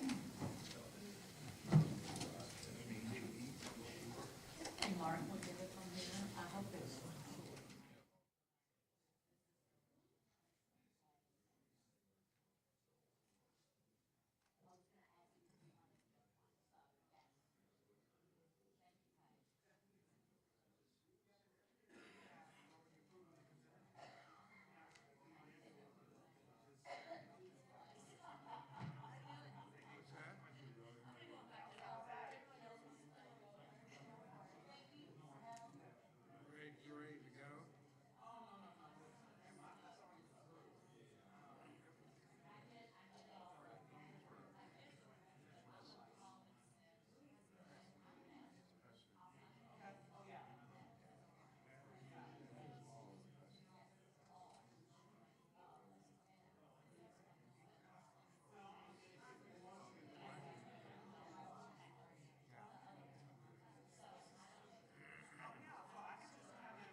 we would like to reconvene the meeting for the Texas Historical Commission, and we are going to move to Dr. Egali. Garrett Donnelly, this is your committee, sorry. Yes. Finance, Government Relations, and Communications. Yeah, so the new and improved finance, government relations, and communications met yesterday, and we got our action items done in the consent agenda. A couple of items to note was we have unveiled our new THC agency website, and Chris Florence said he would be sending out the bug report website, so if you find issues or have anything to comment on, please use that website when we get it. Daniel Estrada presented the dashboard to us, and we reviewed the finance and some of the things. The big line items are the construction budgets for our big projects like Washington on the Brazos and San Jacinto. And I think that's kind of all in our report, unless anyone has any questions for Daniel on the finance, Dr. Egali on administrative, or Chris, any communications? Any questions, comments, concerns? Okay, thank you so much. Okay, we are going to move Commissioner Peterson to Community Heritage Development. Thank you, Madam Chair. We had a good meeting yesterday. We discussed many things, including real places, and I think Brad would probably like to talk about that. We do have one action item that is required. You want to give us CLG first, or do you want to talk about, I don't know what your slide order is. It's the report out first. Okay. All right, so we talked about this fairly extensively yesterday, so I won't go into too much. We do have about, as of a few minutes ago, 468 registrants, so it continues to go up at a reasonable clip for the conference. We will talk in a little bit about the potential for moving the commission quarterly meeting to align with the conference. Regardless, either way, if you'd like to attend the conference, you can attend the conference complimentary. You can just go online to the registration site and pick THC Commissioner, go through the registration process. It probably won't give you a confirmation because I think it triggers in the back, and our event planner has to confirm that you really are a commissioner before we actually register you.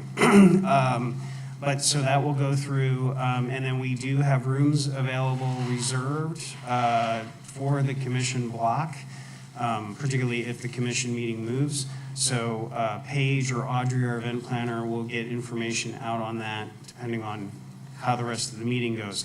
But we did learn moments ago that our room block at the Renaissance Hotel has sold out. The hotel is not sold out, so I'm pretty sure they'll sell you a room for a higher amount for our guests. And we have an overflow block that is still available at the Embassy Suites, which is a quick 5-minute jaunt kind of around the corner. And then I could imagine we may end up needing to find a third overflow hotel. But again, we have rooms set aside, secret rooms for the commissioners at the Renaissance Hotel. So we'll get you information on that. We've got 5 keynote speakers. I won't go into that, but our program continues to get more and more robust as the word of the conference spreads and success, and then also because of the shift to a new hotel with more flexible space, we were able to increase the program that we're able to provide. I do want to emphasize this slide where we can highlight our financial sponsors through the Friends of the THC. The money that is provided here is absolutely essential to successfully pulling off this conference. Everything from providing some scholarships to community organizations to kind of every aspect of it. Registration alone doesn't cover the costs, so it's a combination. And this will grow a little bit, but these are our sponsors to date. And it's really important to be able to thank them for the support, many of them for many, many, many years of support. We do have our partners in preservation. This will probably double in size. These are the organizations that we Anjali talked about a quid pro quo, and it mostly benefits the organizations, but it benefits us as well. So we're happy to continue to expand that program. We reported out on the Main Street program and certified local government and the work that they were doing. We have time travel stats that we shared yesterday, so we consider that to continue to be a successful website. In your packets, you have the Texas Treasurer Business Awards that have been awarded in the last quarter. And then we have the action item. Let's talk about ranking CLGs. All right. So we have two types of grants that we're asking for approval on. Our traditional certified local government grants used a lot for National Register, for surveys, can be used for bricks and mortar. We don't get a lot of those because it's not the best money for that. And then we also have a special set aside that we're requesting this year that would allow our local participants to get subsidy to be able to go to a national conference that happens every 2 years that is extremely high quality and geared specifically to those volunteer Landmark Commission members and the city staff that support them. We evaluate this with an interdisciplinary committee with criteria that's been relatively standard for several years. This is federal money primarily. Sometimes we supplement it with a small amount of state, but it's federal money that comes to us, with the caveat being we don't yet know how much we're actually going to get. So you're really approving the scores and the ranking, and depending on how much money we get, we would go down the list in score order, funding fully as much as we can. So here's the first portion of the ones that we're recommending for funding. Continue with a couple more, and then the bottom portion of that list are ones that didn't score high enough that we don't believe there'll be enough funding for. So they're shown on the list. Theoretically, if we had some windfall, we would be able to fund them, but it's highly unlikely. And then here's the travel stipends. Communities could request, well, there is no limit on how many they could request, and you can see variations on that. But we're recommending at this point that we can fund 2 individuals to be named when we get closer to the event from each of the communities on the screen, except for Rio Grande City that actually only asked for 1. If we were to get additional funding, we would actually try to increase that number from 2 to say 3 as far as we could stretch it. Again, we kind of know what the conference costs are going to be and the travel costs, but that's not all set and established either. So there's a fair amount of guesswork in this, and we just use the ranking to try to apply the money as efficiently as possible in order. So we have a motion. Does anyone have any questions about this for Brad? All quiet? Okay. Then I would move to approval of the ranking and funding as presented for the fiscal year 2024 certified local government grants and travel stipends based on the availability of federal funds. Funds will be committed in the ranked order as they become available. Individual recommended funding amounts may be adjusted as necessary to ensure efficient use of the available funds. The commission waives the match requirement for travel stipends. Second. Motion and a second. Any discussion? Hearing none, I'll call for a vote. All in favor, please say aye. Aye. Opposed? Motion carried, I believe. Anything else, Brad? That is it. Okay. Thank you very much.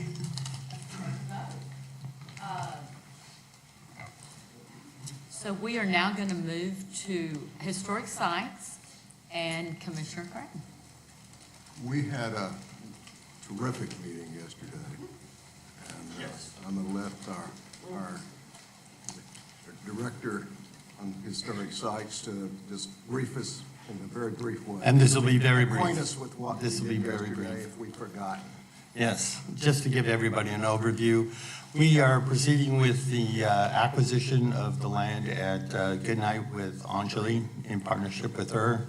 Also, let you know that we'll be moving forward with the Capital Authority authorizations for those 5 properties that were identified that you reviewed.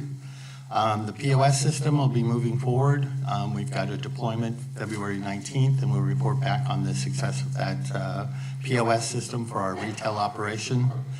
Washington on the Brazos work is proceeding. We're very happy with the contractor, and hope when we get Ed out there to the site next week, he'll be able to see everything in action.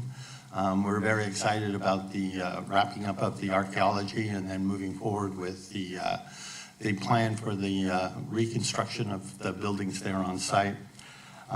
San Jacinto, that's our next big project. We want to make sure that we have the RFP issued as soon as possible so that we can select a project management firm and then get a schedule in place that we can bring back to you in April.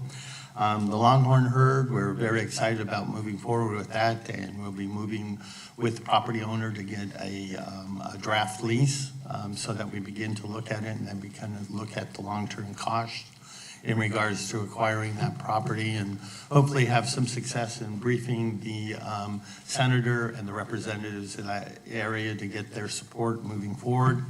Levi Jordan, we are continue to have our conversations with the advisory committee. We have a meeting scheduled on February 5th, and we'll be continue to move forward and then be scheduling another community meeting that Commissioner Donnelly and Ed will be participating in, and making sure that we kind of move forward with that project and incorporate the community into that project and respond to their concerns and issues that they have identified.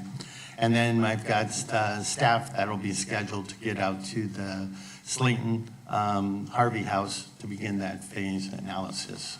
So quickly, we'll go through the motion pages. And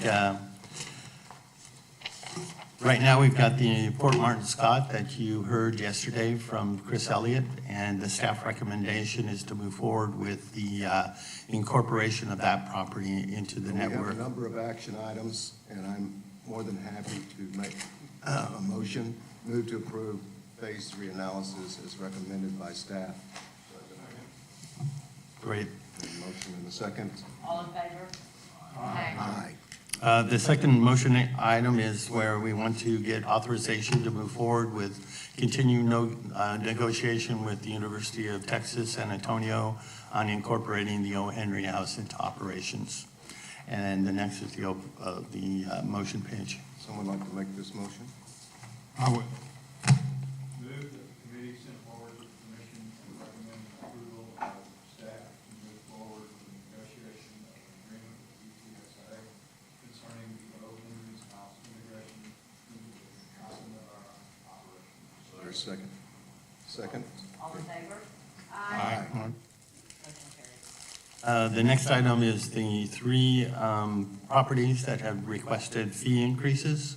And we went over that with the committee yesterday, and we have recommendations to move forward with those. Well, I will move to approve the updated fee structure. Second. Your second? Yes. And we can vote. All in favor, say aye. Aye. Opposed? Motion carries. The next item is the operating and land use agreement for the Iwo Jima project, and we're asking approval to move forward with getting those finalized with the trustees and begin moving forward with an RFP to get the project underway for the construction of the new museum. I have one question for you on this one, having to do with Marine Military Academy, whether there are any expenses that they are going to be sharing when it comes to the landscaping or anything else. It's still under negotiations, but they are retaining the ownership of the monument and the care of the monument, and that's why we had delineated the property line between the two. Okay. Move to approve the Iwo Jima Museum and Monument Operating and Land Use Agreement. And the second is here, so any discussion? Hearing none, we'll vote. All in favor say aye. Aye. All right.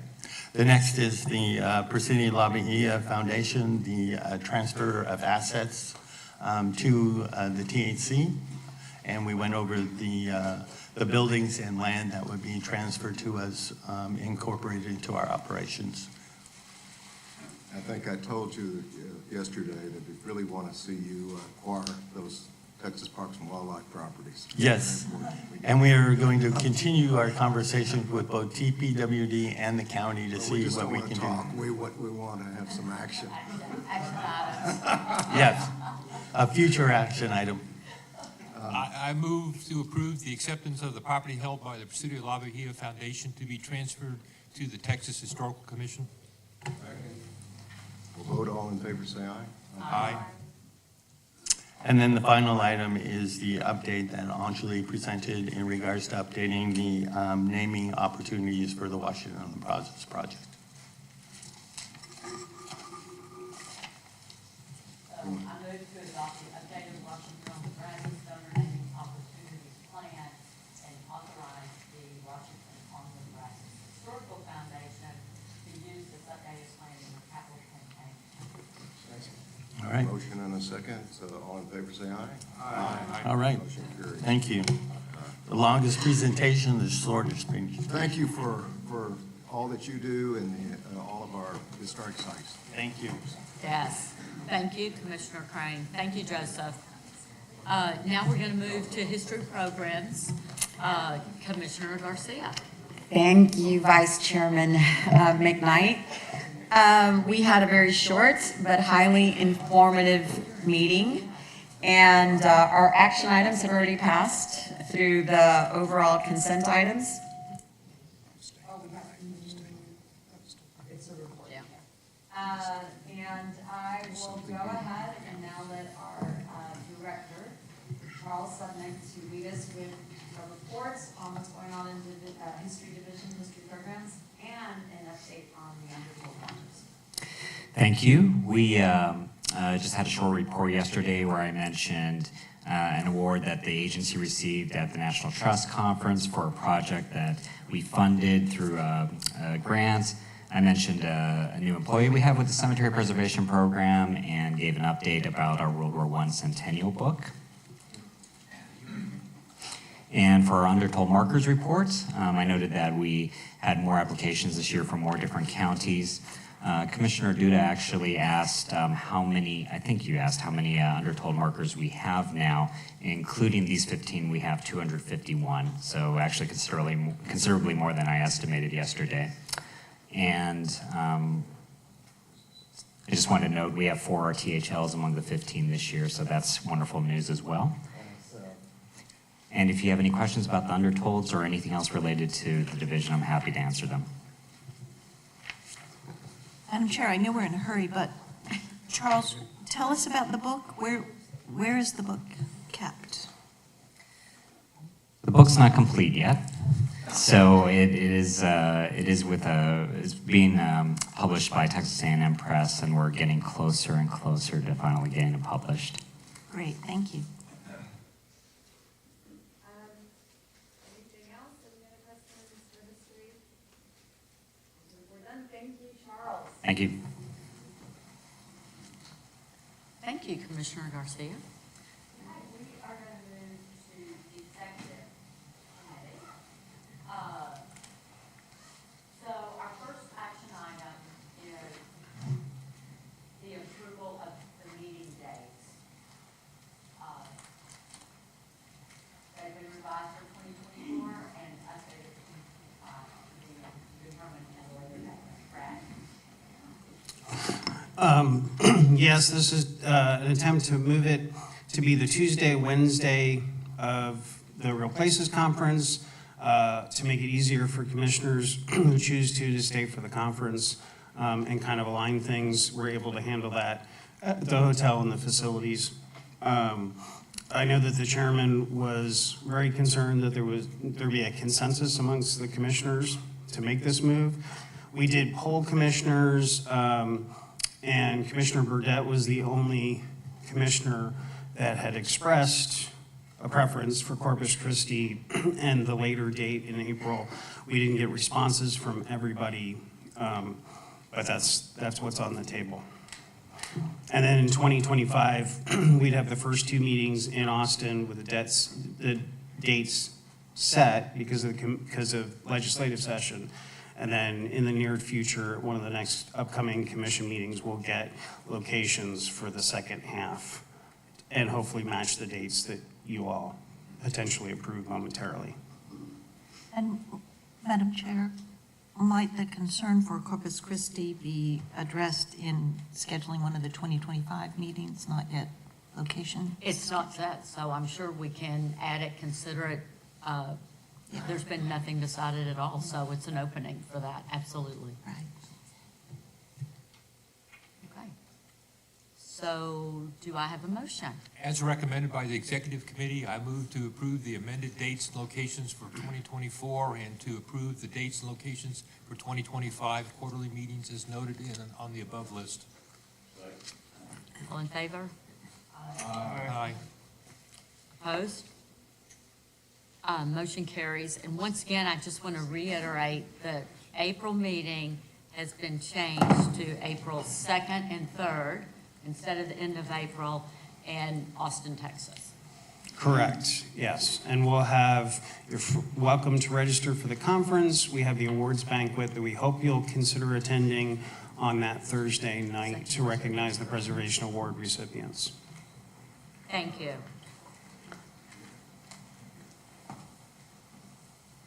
Next, we want to talk about the approval for, I guess, signing for the safe deposit box. Okay. So Dr. Egali, you're up. Yep. Good afternoon. As you know, Mark Wolf retired December 31st of 2023. And so this will give access to our new executive director to be able to access our safe deposit box, in which we have downtown with all the various treasures from THC.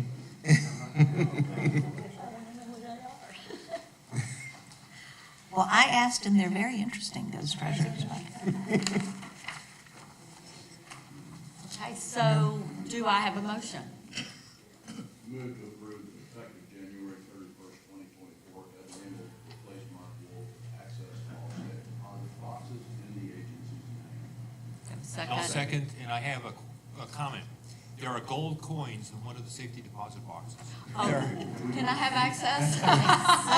About 13 or 14 of them. Wait. Are in fact gold coins. Yeah, let's all get on. They're about 150 years old. That's But amazing. Dr. Egali said there were maybe 9 of them, so not enough for everybody to. Well, first come, first serve.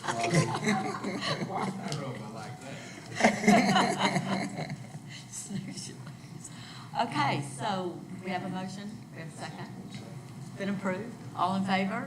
Aye. Any other discussion? If you want the backstory, see me afterwards. Okay. Motion carried. Next, we are going to consider approval for Capital Authority. Anjali, thank you. It's, the commission. That's the point Board of Trustees, sorry. I think I skipped ahead, sorry. about The that. commission has nominated former Commissioner Daisy White to the Board of Trustees of the Friends of the THC, and the motion before you is to approve that nomination for a period of, we call it the Class 3 term, which started in September of 2023 and ends August 31st of 2026. So do we have a motion? So moved to approve the appointment of Daisy Sloan White as commission trustee of the Friends of the Texas Historical Commission for a 3-year term, fiscal year 2024 through 2026, beginning on February 1st, 2024, and ending on August 31st, 2026. Second. Any discussion? All in favor? Aye. Motion carries. Thank you, Anjali. Thank you. Okay, Dr. Egali, sorry, I skipped ahead. No worries. All right, this is for approval for us to go to the LBB and request an extension to expend our funds to continue the San Felipe de Austin, construction project. We don't have that authority, and so if approved, we'll be able to go to the LBB and request the ability to continue to spend funds. So do I have a motion? Move for approval to request capital authority for San Felipe de Austin Archaeology Lab Maintenance Retail Office Facility. Second? Any discussion? All in favor? Aye. Aye. Opposed? Motion carries. Thank you Aye, so thank you. much. Yes, thank you. Now we'll go to the executive director's report. Chairman now is out, so we'll move forward. Dennis, do we have any? Oh, no, sorry, I'm going to do Ed, but I'm going to do Dennis first, if that's okay. I know Ed's going to talk. Yeah, we've got no pending litigation that I'm aware of, and nothing percolating out there that I've heard so far. Good report. Thank you. No litigation. All right, our new executive director, Ed, will give a report now. You're on. Good afternoon. I thought I was going to give the briefest report, but it turns out maybe not. I think we'll have our first slide with hires. Following a number, following a number of resignations, retirements, and legislative appropriation requested positions, we have been very busy in hiring in the last quarter of 2023 with some very talented staff, and I won't name all of these staff here, but you see them reflected here, and we're delighted to have them with us.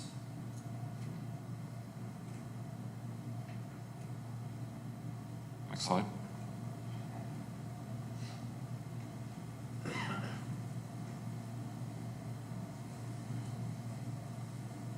All right, report on activities. These will be the activities of my predecessor, Mark Wolf, now retired for the last quarter of 2023. I think we'll bring them up on the... Oh, I thought we had a list that we were going to share. But Mark carried out a number of meetings and interactions with folks in a number of areas.